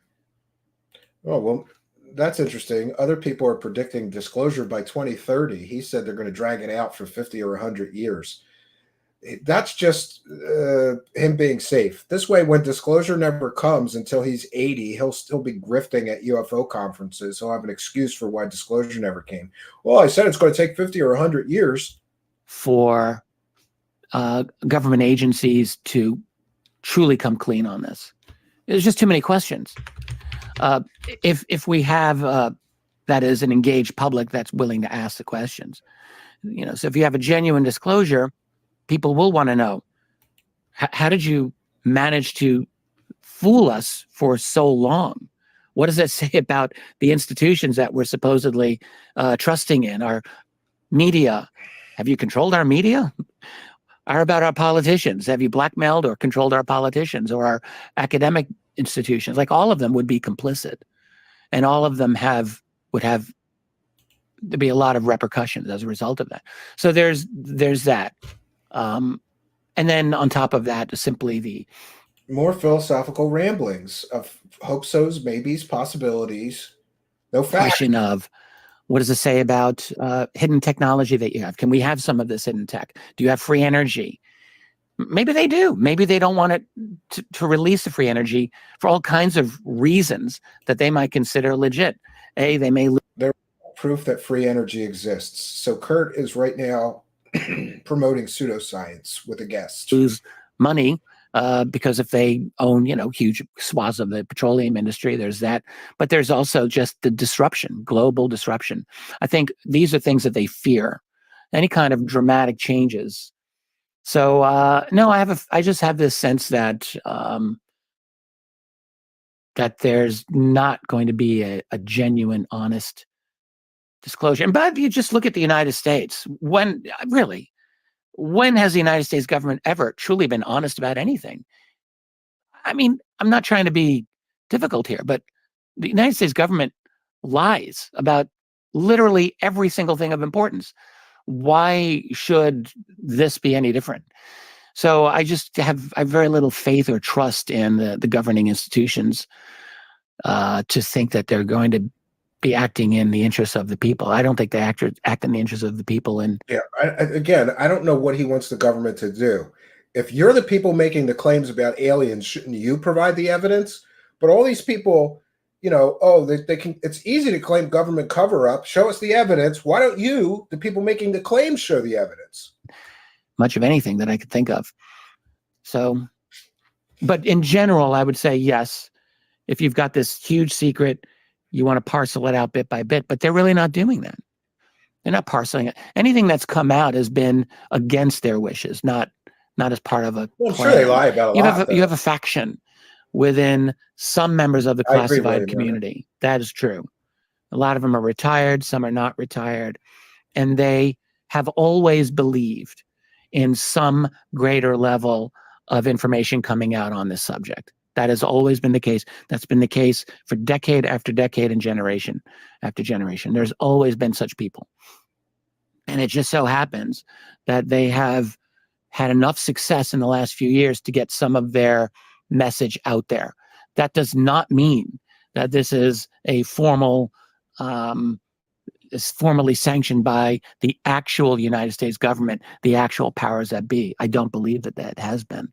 So you're basically just looking at a battle that's going on within the national security apparatus, and we're seeing that battle play out to some extent in the public realm. Yeah, there's no battle. There's a bunch of UFO wackadoos claiming aliens and not providing any evidence. There's no battle. But to say that what we're looking at is a part of a long-term disclosure plan by the government, I would disagree with. I don't think that's what we're seeing. But yeah, I think they're continuing to resist. Basically, I think that the strongest powers in the government are still resisting any kind of genuine disclosure. So government elucidate a Canadian like myself as to how the U.S. government works, because it's my understanding when people say that we need more transparency from the government needs to reveal so and so.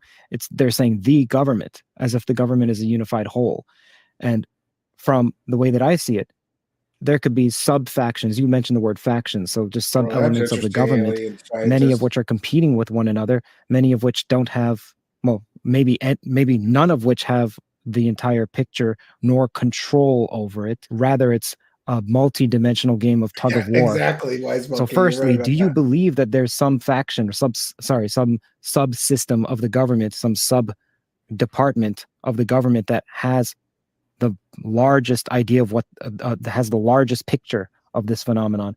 And then secondly, like, where is the transparency coming from? Like, from where within the government? I'm not sure about the second part of that question, but we'll come back to it. The U.S. government is an empire-running institution, so it's managing a global empire.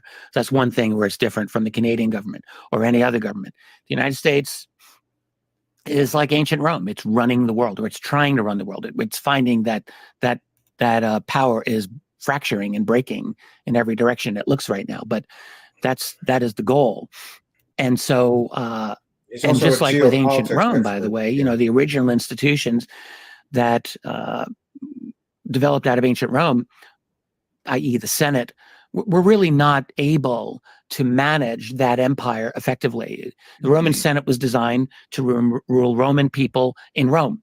And that's what they were about. Once Rome had this world empire, it became very difficult. Oh, he does have and you see the same thing with the U.S. So the U.S. institutions are not really running that global empire. That global empire is run by collaboration of private money, ton of private money, private corporations, contracting through the classified network within the DoD, within the Department of Energy, within the U.S. intelligence community, and they run this American empire. Exactly.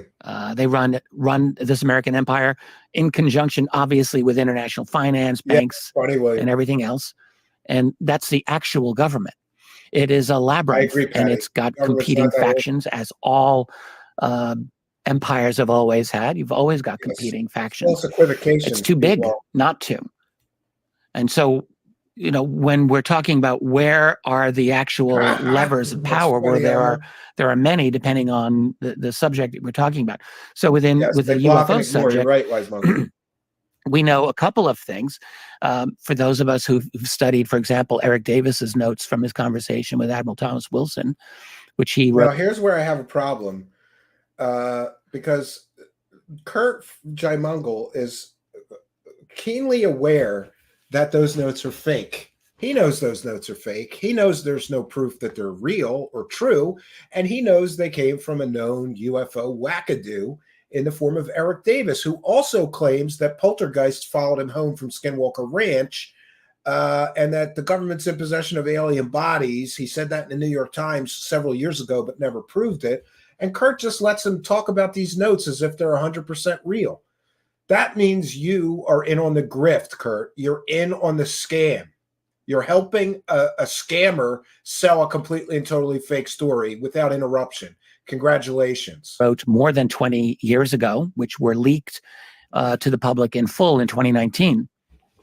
They were something I was very involved with for a number of reasons. Wackadoo. When you study that, you can see that. We'll get to that. Yeah, I'm happy to talk about that. But you can see that, Wilson talked to him about within the Department of Defense, within the Pentagon structure, there is an office called the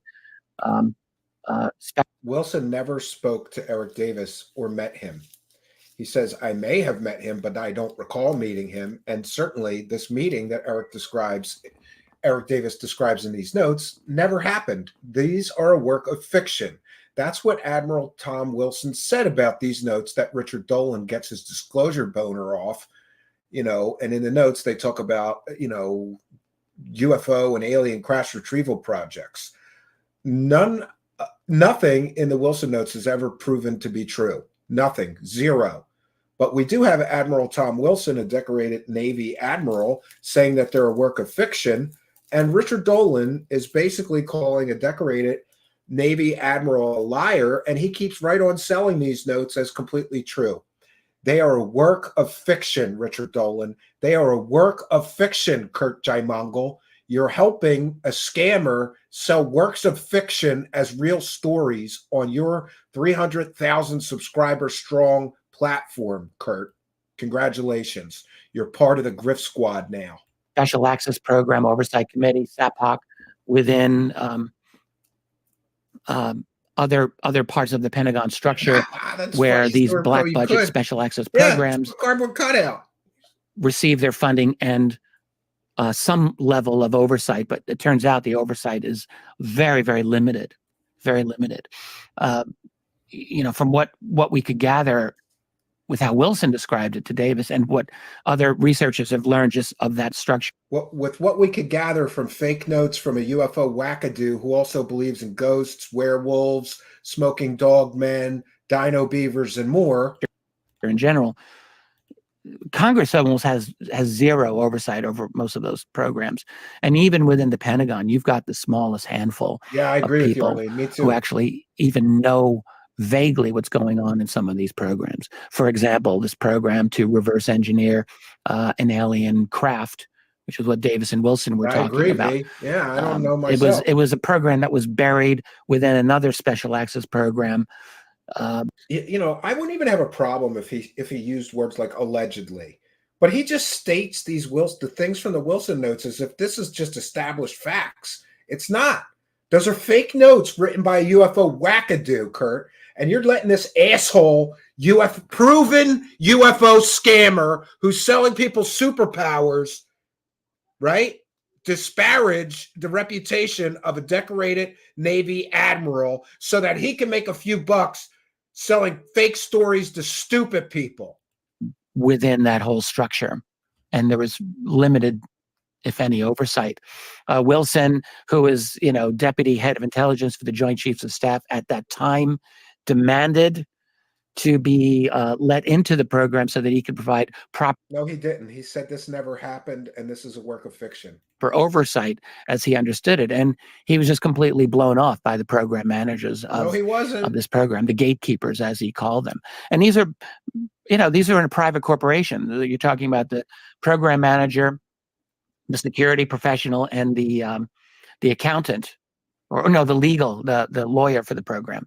It was those three who denied him access. He said, well, I'm just going to go to my superiors in Washington, D.C., and I will complain about you. They said, go ahead. We're not really afraid of your complaints. And he did try to complain, and he was simply threatened with his career. So those guys were right. And that was a private corporation. So the structure of power, I mean, this is a roundabout answer to your question, but it's very complex. It is labyrinthian. It is like a labyrinth. And I often refer to it as a system of legal illegality. So it should be illegal, and by rights it seems to be illegal, but it's got legal sanction. He's using Stephen Greer's talking points. These are illegal special access projects with no congressional oversight. No, these don't exist. A whole massive system with a ton of money going into it, with essentially no oversight. And that's the American government. So there is no the government. And within that whole structure, one has to ask, what does the United States president, where does the president factor into this? Does the president even know about this? They're based on a fake document. You got a special access community. How many deep special... Oh, is he going to use the 32 levels above top secret false argument? I think so. Special access programs are there, whether it's UFO related or beyond. There are undoubtedly hundreds. There have been a lot of people who tried to estimate this, and no one really knows, but it's probably a lot. Yeah, it's definitely. Does anyone honestly think yes, that the president's going to be briefed on all of these? He's actually going to know. Do you have to be briefed on all, or is there just the top 10 that are most important? Yeah, well, how many of them are actually strictly legal? I mean, seriously. Back in the early 60s, John F. Kennedy learned about something called Operation Mongoose. This was after the Cuban Missile Crisis, which he inherited, by the way, from the Eisenhower people. And that was a great mess. We could talk about that, actually. But so after the end... This is getting too boring. We're going to skip ahead to the 37-minute mark when Curt suddenly starts talking about his skepticism of all of this, I think. Down in the way that... So at least maybe he does have a conscience, Curt does. He's not, I really, truly wish a road to redemption for all men. It's okay to make a mistake. Maybe he got wrapped up in the money, the clicks, the views, but he appears to be getting more skeptical now. That you're referring to, and I hope that I can continue to navigate that process very well. Yeah. So my last my last interview with a UFO bigwig was 8 months ago. And in part, the reason for the lack of frequency with this topic is because I've backed away. I've backed away. Why? Because I'm disappointed and I'm dismayed. So the reason is that there's always the promise of some tangible governmental or scientifically sanctioned data that's just around the corner. There was the rumor of 40 new whistleblowers coming forward. Yeah, and Richard Dolan was one of the scumbags promoting that rumor. It never panned out, but even if it was 140, then it's the next question is, so what? Because there's only so much that talking can do. And I see acrimony developing in the people who are involved in the scene. So I went to the Soul Foundation, the Soul Conference, and the most euphoric people there were the attendees. And like the rest of the people who are actually involved, they're calloused, they're embattled, and I see this because they have no evidence attitude Curt. Also growing on the part of the UFO community for people who have been in it. Like you can actually tell how long have you been in it by how bitter are you. So I see this jadedness developing in myself as well. And luckily, I can identify it before it becomes something significant. So I've backed away. And yeah, but now you're going to jump right back in and promote a guy who's provably sold multiple fake stories and is right now selling people superpowers with his wackadoo Scientologist wife. Great. And there's just something about this topic that's not right, man. There's something about it. It's always been like that. Yeah, no, I feel your pain. I get it. I get what you're saying. I'm trying to figure out, like, I've also been burned. So I don't know. How? Maybe I'll keep this in. Or maybe I'll take this out. I don't know. But approximately 1 or 2 years ago, there was this Canadian government association, something that was supposed to develop between the Canadian government and the USA UFO people who have knowledge. I won't say who, but Grant Cameron was involved in this. And people, if you're watching, you can ask Grant himself. It's just not my place to speak about this. But there was an MP called Larry Maguire who wanted to host a panel, again, between the MPs in Canada and then the bigwigs. And yeah, and I was... He's the Canadian member of parliament who's a big UFO fan and wackadoo. Part of the Canadian government requested that I be a mediator because of my background in physics and the fact that I'm Canadian, and then that I know somewhat about this topic while not being a ufologist. So if anything, I'm a mathematical physics researcher who dabbles sometimes in the phenomenon. Sure. They like that. Well, that's interesting. They like that. They felt like it was grounded or analytical for whatever reason. Then they set up I believe it was like 2 meetings, and I was there. Again, you could ask Grant Cameron, and then it was shut down because of some of the people who were involved on the US side. They didn't like that if I was to be some of it was my fault. They didn't like that if I was to be involved, it would somehow be on YouTube, and then it would be UFO-tainment. They didn't want it. They thought it would be too popular. They wanted these meetings to be done in a more clandestine manner, and that left a sour taste in my mouth. In other words, they wanted to do a circle jerk. I'll look into it, or we can maybe even talk privately about it. Or not. I can't talk to Grant. Look, I mean, the thing is, Richard Dolan just said he can't talk to Grant. You know why? Because Grant kind of threw Lou Elizondo and others under the bus recently. So in order to stay in the good graces of his UFO Griff Squad buddies, he can't talk to Grant Cameron now? That's interesting drama. You got me thinking. I don't know how jaded I am compared with these other folks you're discussing. Well, one of the reasons, sorry to interrupt once more, Richard, is one of the reasons that you may be my last UFO interviewee for a while. You're not embattled and orgulous. At least I don't see you as embattled and orgulous. Well, it's funny because I'm one of the most black-pilled people that I know. Like, I have very little confidence in the future of human civilization. I'm not. I could be wrong. At least that's not my impression. Well, I'm a happy person. You know, I try my very best to have a positive personal philosophy. Yeah, all that UFO money makes him very positive that aliens are real, which has done me good over the years. And also, I mean, I'm interested in this subject. Not because I think that I'm going to change the world. I don't believe that. He said he was black. It'd be nice, but I don't. Yes, I don't think so. And actually, I don't know if it would be nice. You know, we all think that we've got the ability to know better how the world's supposed to be, and usually we don't. Exactly. That Well, includes me. I'm so glad you said that. Like that's something that I don't hear many people Well, he saying. was It's such an lobbying one arrogance, you know. It's person like in this is a Canada, complicated world, a and wackadoo named Larry McGuire.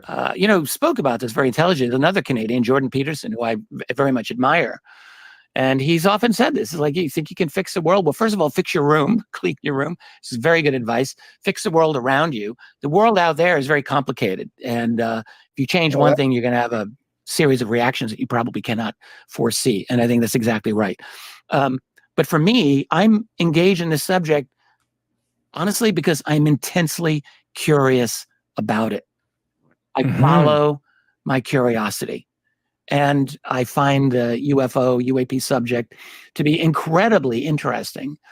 And it just leads to so many fascinating questions about and so many fascinating paying speaking gigs and paid book deals and paid documentary deals. What is going on in our skies, in our Very oceans. I'm doing a book on that right now. What does it say about us as a species? It's one of the most important implications of this. So to me, I see myself as an explorer of this subject. And on that basis, I'm 61 now. And I feel I agree, unbelievably lucky that I am able, at the place that I am in this life, to be able to pursue a subject full time that is utterly fascinating and important. Yeah, and here he's like, what am I supposed to do? Get a real job? I refuse to do that. But it's fascinating. And it opens up a whole array of questions that I know I'll never, ever fully get answered by the time I check out of this mortal coil. But nonetheless, it sure beats, getting a part-time job at Target to make some extra money. Isn't it great? UFO grifting and selling fake stories sure beats working a real or honest job. At least Dolan is being honest. This UFO grift is awesome. I don't need a real job. I can just sell completely, totally fake stories to stupid people, and idiots like Curt Jaimungal will help me.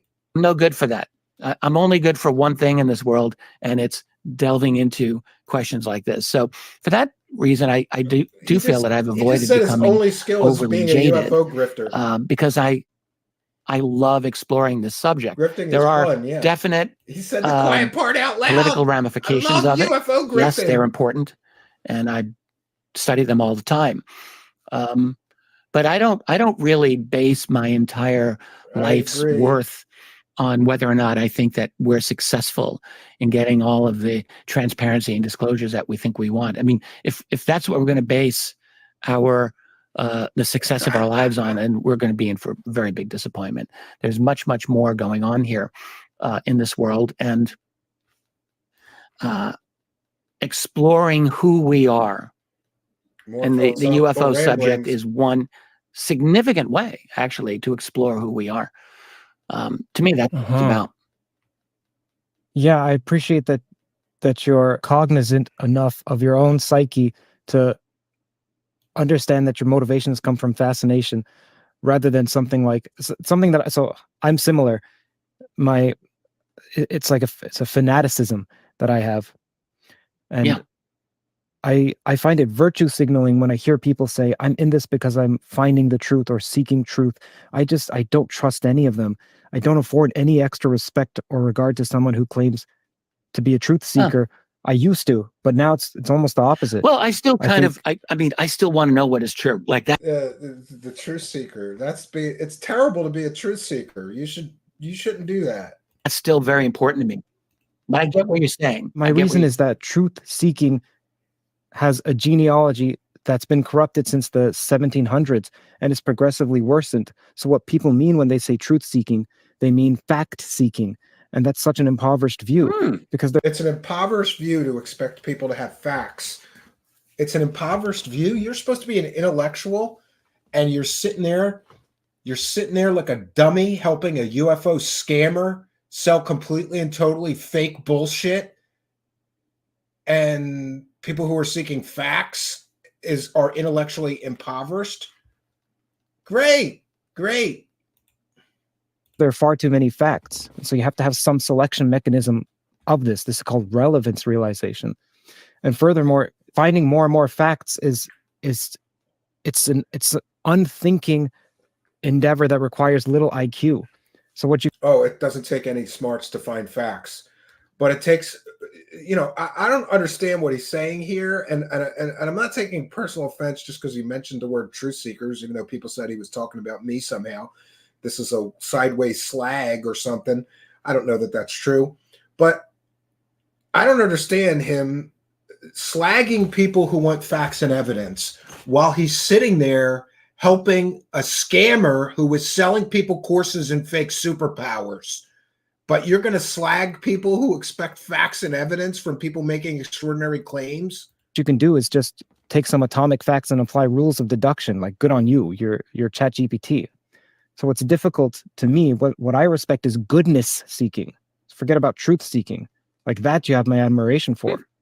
Oh, so he doesn't admire anybody who's seeking the truth, but he admires people that are seeking goodness. Let me ask you a question, Curt.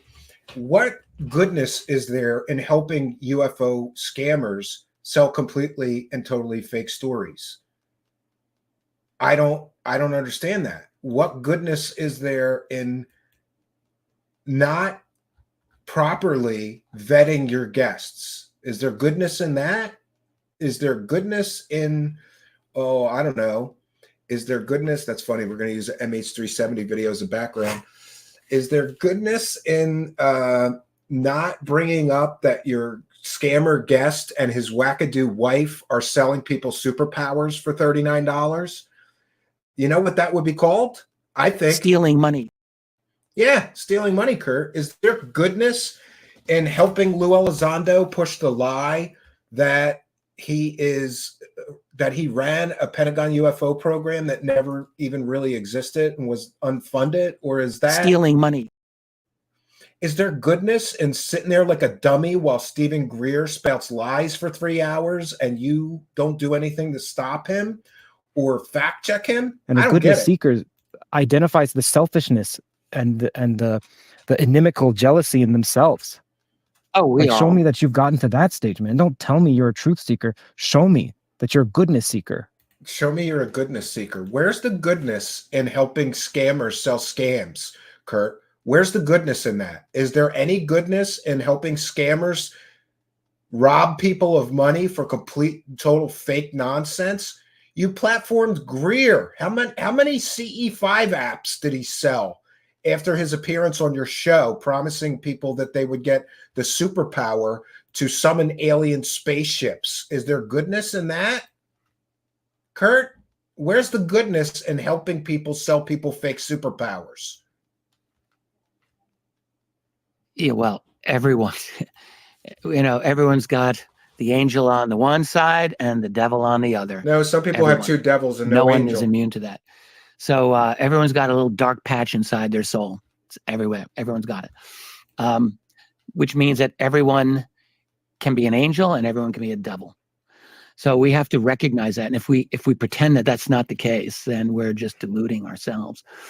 So yes, goodness seeking. I agree with what you're saying. I love that. Truth seeking still has a lot of value to me. It is something that actually I would say is genuinely important. But I hear what you're saying. It becomes virtue signaling within this community of ours very easily. It's funny you mentioned this 17th century or 1700s in science. It made me think of the philosopher. I don't want to get too derailed here, but the philosopher Immanuel Kant, who is, you know about Kant? So he's the guy who really first said, it is through our minds that we are filtering this reality. That was all Kant. He was following up on some questions left by another genius, David Hume. But Kant really was saying, we perceive space and time through the filters of our minds. And so the actual objective reality of this world is not something that we're actually even really getting. We're perceiving it through the filter of our senses and through the filter of our cognition.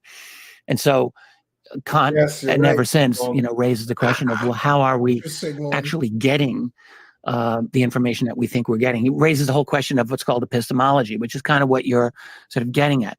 You're talking about facts is one thing, but facts without a proper organization can be very deceptive also.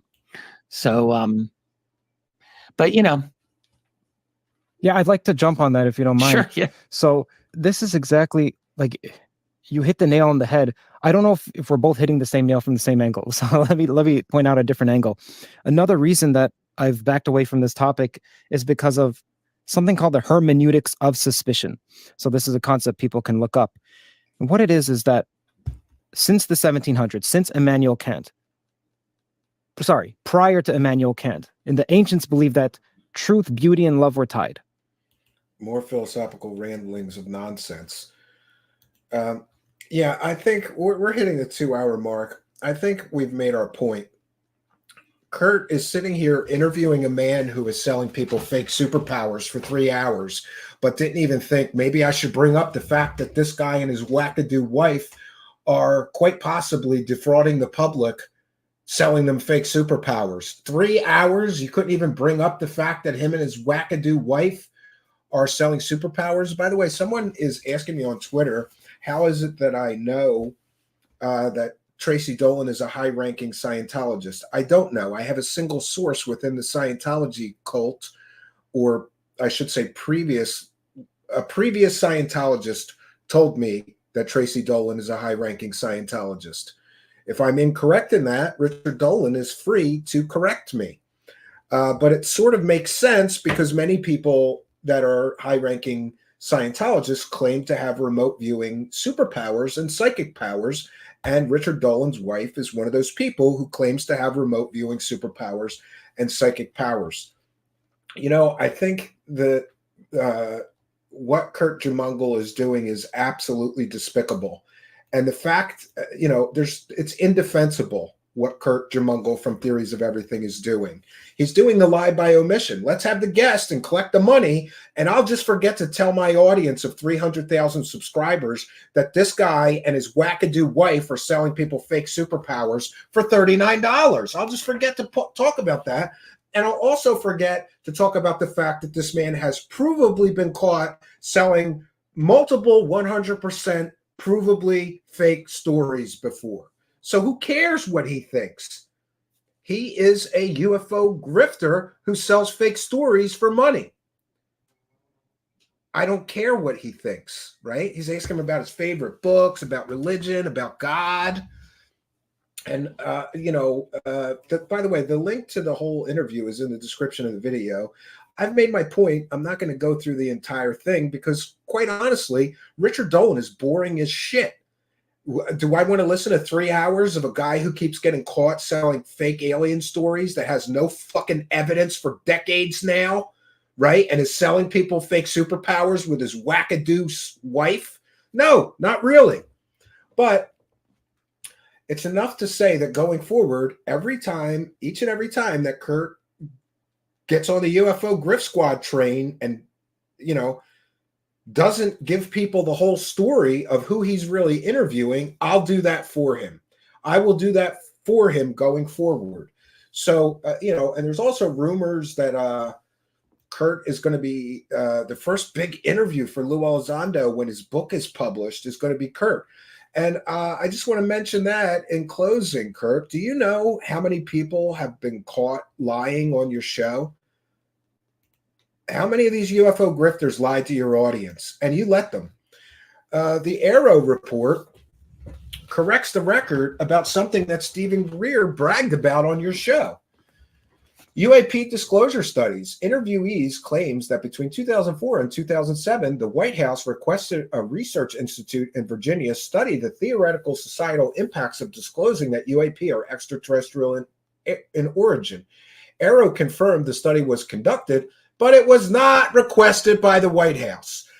So when you, Curt Jaimungal, let UFO grifter extraordinaire Stephen Greer on your show and you let him lie to your audience, well, the Arrow report confirms that the government did not request a briefing from Stephen Greer or his organization. So I guess you just let guests lie to your audience, your 300,000 strong subscriber audience. I would think that you would recognize, Mr. Jaimungal, that you have a responsibility to your 300,000 subscribers to not just let UFO scammers lie through their fucking teeth on your shitty show. So straighten up, because there's going to be some changes in UFO Griftland, Curt.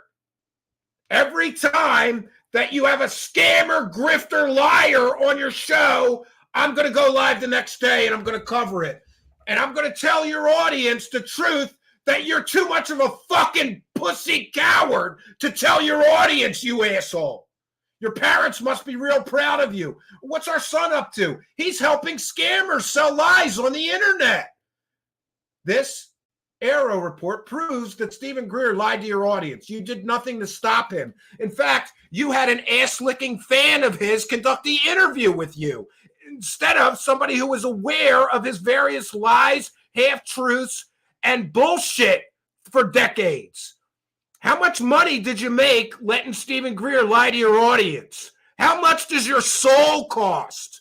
A few $1,000s you're willing to sell your soul to these scammer, grifter assholes? Here's another one. Lou Elizondo was on your program. How many times? How many times did you interview Lou Elizondo? The man who was involved in the TTSA techno scam, the fake Pentagon UFO program director, who was involved in the Arch Parks hoax, experimentation on alleged extraterrestrial spacecraft sample. The Arrow has concluded that a sample from alleged crashed off-world spacecraft that Arrow acquired from a private UAP investigating organization, that would be TTSA, that Lou Elizondo was a part of, which, by the way, were you aware of this, Curt? TTSA scammed investors out of millions of dollars. Nobody got their money back, Curt. Why didn't you ask Lou Elizondo about the millions of dollars that TTSA scammed from investors? They promised everybody a spaceship. They told everybody that they had advanced metamaterials that may be alien in origin. But the Arrow report, Arrow has concluded that a sample from an alleged crashed off-world spacecraft that Arrow acquired from a private UAP investigating organization and the U.S. Army is a manufactured terrestrial alloy and does not represent off-world technology or possess any exceptional qualities. The sample is primarily composed of magnesium and zinc. And Curt, just to educate you, first Linda Moulton Howe sold that scam for years. Then Lou Elizondo and Tom DeLonge and the TTSA techno scam crew, who it is alleged defrauded investors out of millions and millions of dollars and never delivered what they claimed and lied to investors while they were collecting millions of dollars. Those people ran another scam and defrauded the United States government, the Army, right? Interesting that you didn't ask Lou Elizondo any questions about this. But the Arrow report concludes that Lou Elizondo and everybody selling that false Arch Park story was a liar. Normal earthly materials. Why didn't you ask Lou Elizondo why he's claiming that, that he ran a government program that never existed? You don't think it's relevant that the guy's entire background is a lie? You don't think it's relevant? And again, all you're doing is enabling this. What you're doing is enabling scammers to lie to people unchecked on your show of 300,000 subscribers. One moment.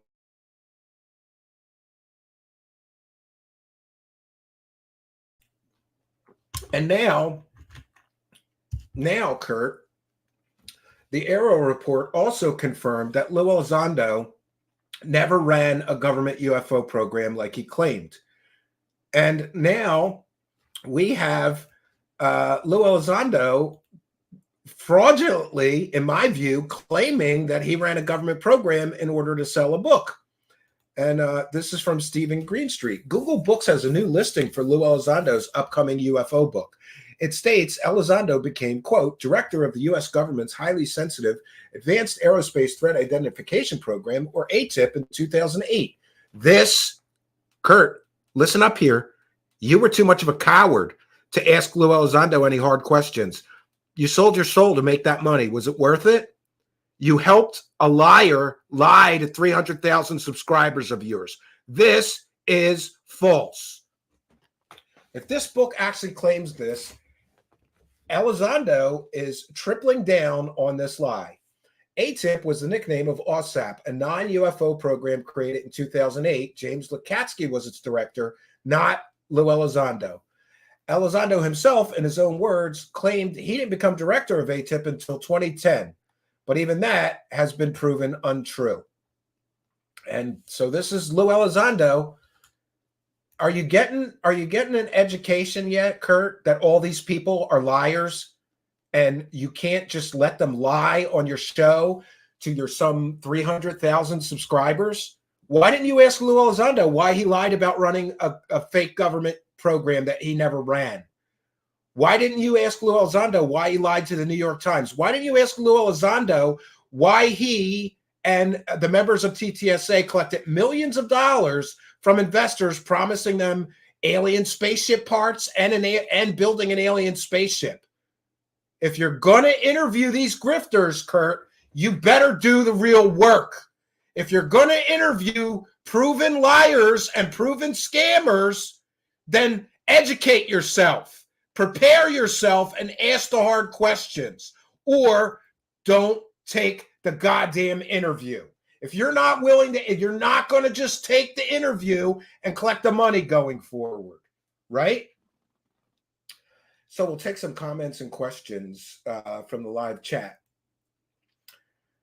Haida Denimug says, Green Street's supposed to interview Kirkpatrick. Yes, I believe so. And I, for one, can't wait for that. I meant to message him and ask him, like, hey, when are you going to release that? But I haven't gotten to that yet. If I find out, I'll let everybody here know, because I think everybody's anxiously awaiting that. Shane Campbell says, you will never run out of material with all these BS grifters. Never, never. Yeah. Yeah, V, somebody should contact the publisher. I intend to.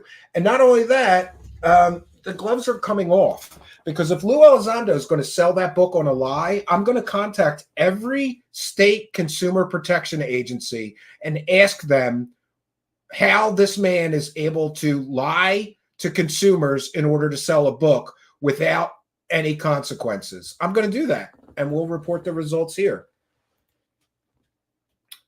Hey, has everybody seen Artisan Tony is having Gary Nolan on? Oh, that's great. When is the Kirkpatrick interview? I have no idea. Everybody's asking me. I'm going to have to send him a message, and hopefully he'll let me know, or at least give me some vague general idea, because everybody's asking me. I have no idea. It's like waiting for disclosure, Patty. Next week, Stephen Campion on Havana Syndrome.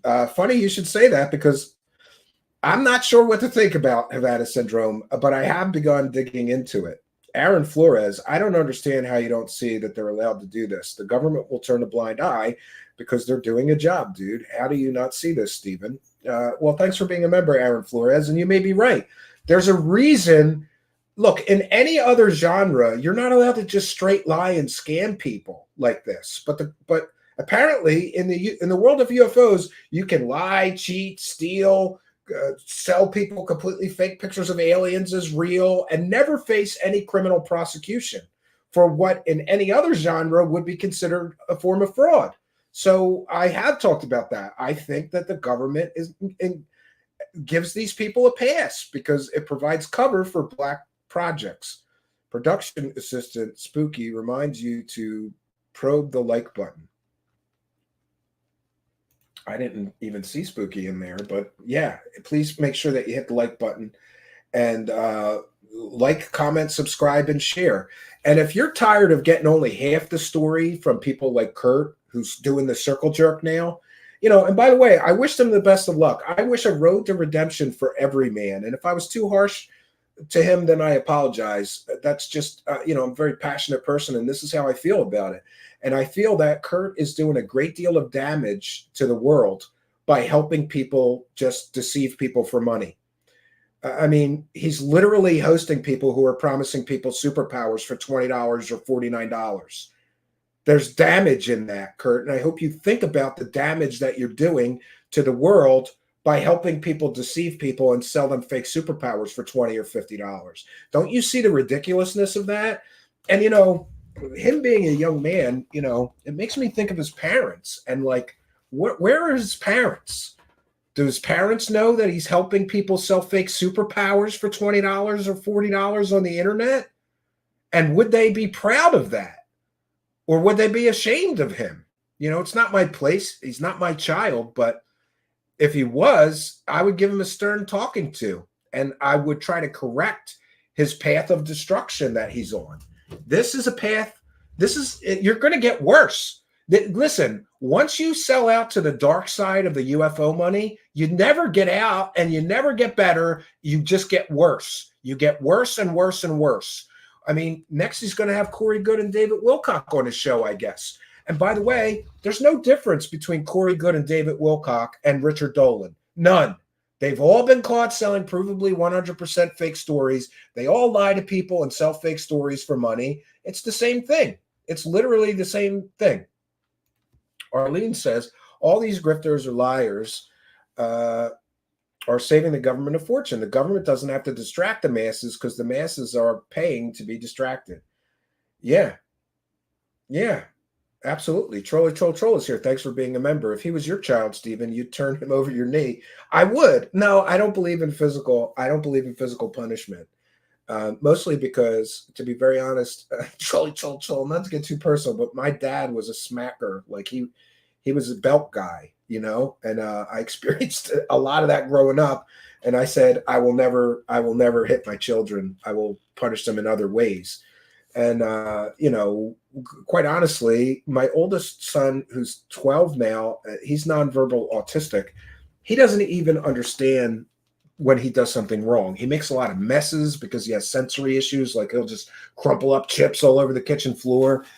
Him, I don't even punish because he doesn't understand that what he's doing is wrong, right? But my younger son is very into video games. So we have a built-in way. Like if he does something wrong, like, hey, no video games today, you're punished. And he understands that. I will never physically hurt my children as a form of punishment. Even though, I know that Bible verse, spare the rod, spoil the child. I just don't believe in that. That's old school, too old school for me. Curt needs to investigate his guests. I thought he was switched on while I was wrong, says Shane Campbell. Yeah, I mean, if you're gonna take the money that comes with interviewing these people, then you got to take the lumps too. You have to tell your audience the whole story about this person, not just let them wax on poetically and philosophically for 3 hours, maybes, hope-sos, and possibilities. It's kind of ridiculous. Privileges get taken away. Hitting is not good. I agree. I won't do it, And just to be clear, my father was just old school. He was kind of like, he'd give you a whack once in a while. That's just the way it was growing up back then. Or he'd take out the belt, It's so funny, too. Once when we were children, me and my brother decided that a good idea would be to put his belt in the furnace. And we put his belt in the furnace thinking that he wouldn't have the belt to smack us with or punish us anymore. And he found his belt buckle in the furnace, and he knew that we had thrown the belt and the buckle in the furnace. So he went out and bought 5 new belts. And he showed them to us. And he said, look, I got a whole bag of belts now. Don't ever put my belt in the furnace again. And we didn't. We were terrified. Like, oh, shit, now he's got 5 belts. That verse doesn't actually mean you would beat your children. It just means to discipline them. People jack that one up. Yeah, I mean, children need discipline. I got hit by a flying Chancia as a kid. Oh, yeah. Wait until you were tidying their bedroom at 18, Steve. Trust me, it's frustrating. I'm not gonna be cleaning my child's bedroom when he's 18. No way. He's gonna be doing it. So listen, we've done our due diligence, and I meant what I said. Going forward, any interviews with UFO people that Curt does, if he doesn't give people the whole story, I'm giving it to them. And by the way, I'm gonna do something that I don't usually do, but I'm gonna do it here, and I am gonna post my video as a reply to his Richard Dolan video. This way, people can get the whole story. And if he deletes my video or blocks me, I'll let you know. I'm just going to write, you just helped a guy who is selling people fake superpowers with his wife. Congrats.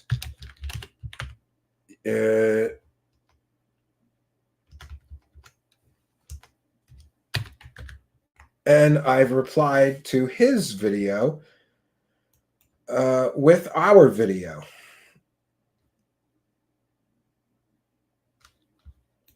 And we'll see if he's okay with that. Yeah, I would think he would be a free speech person, right?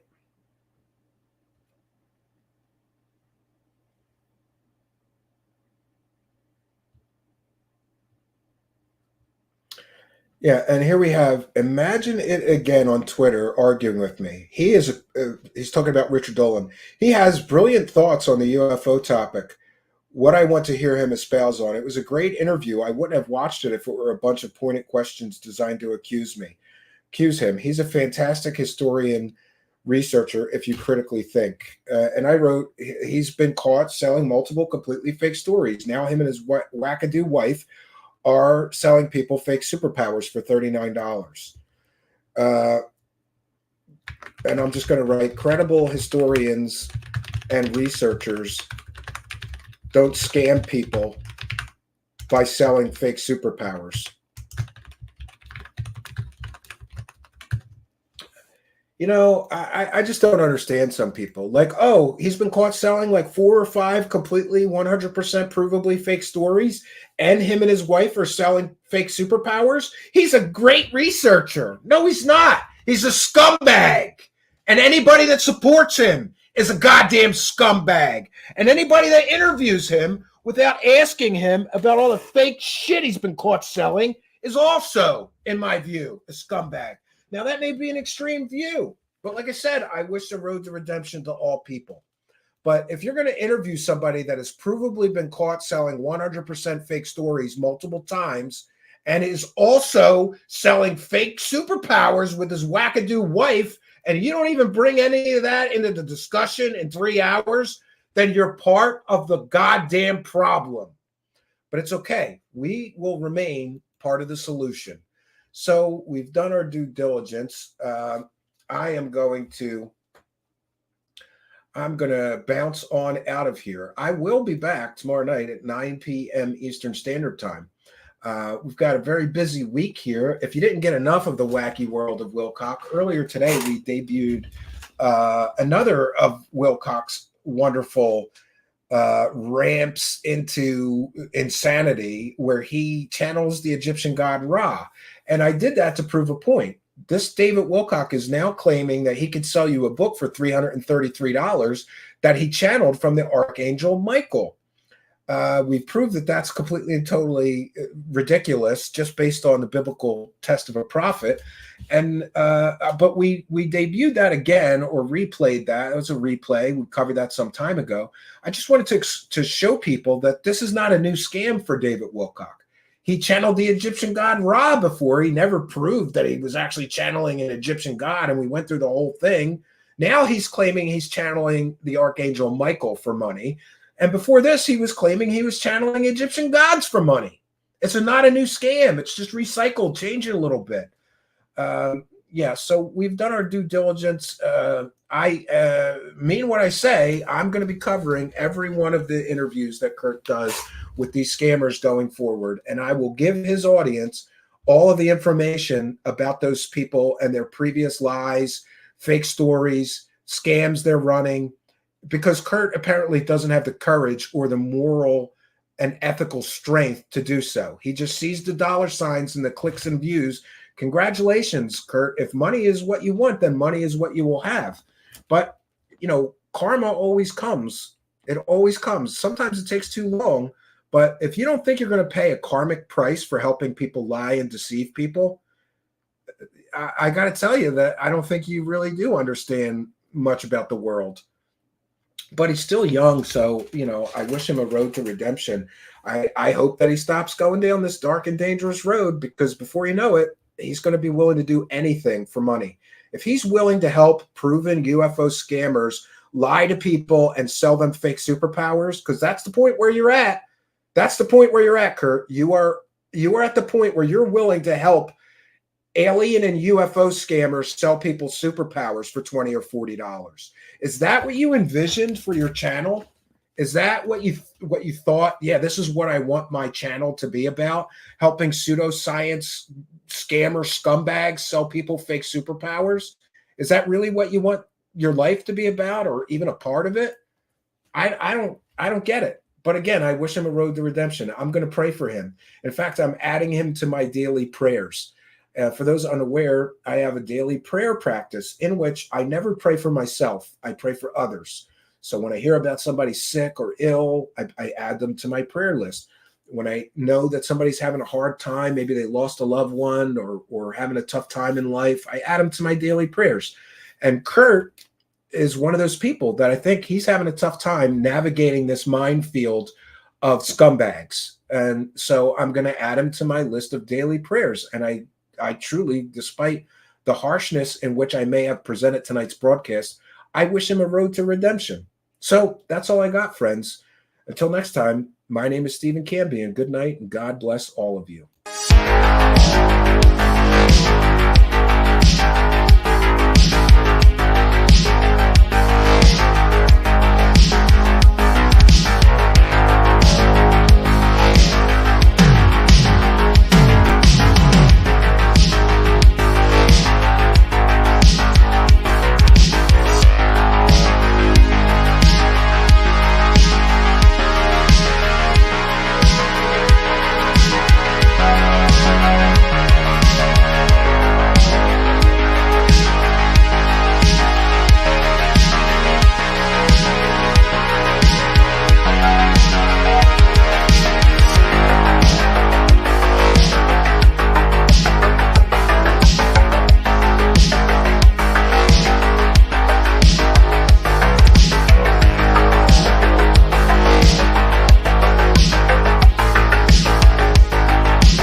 Stealing money.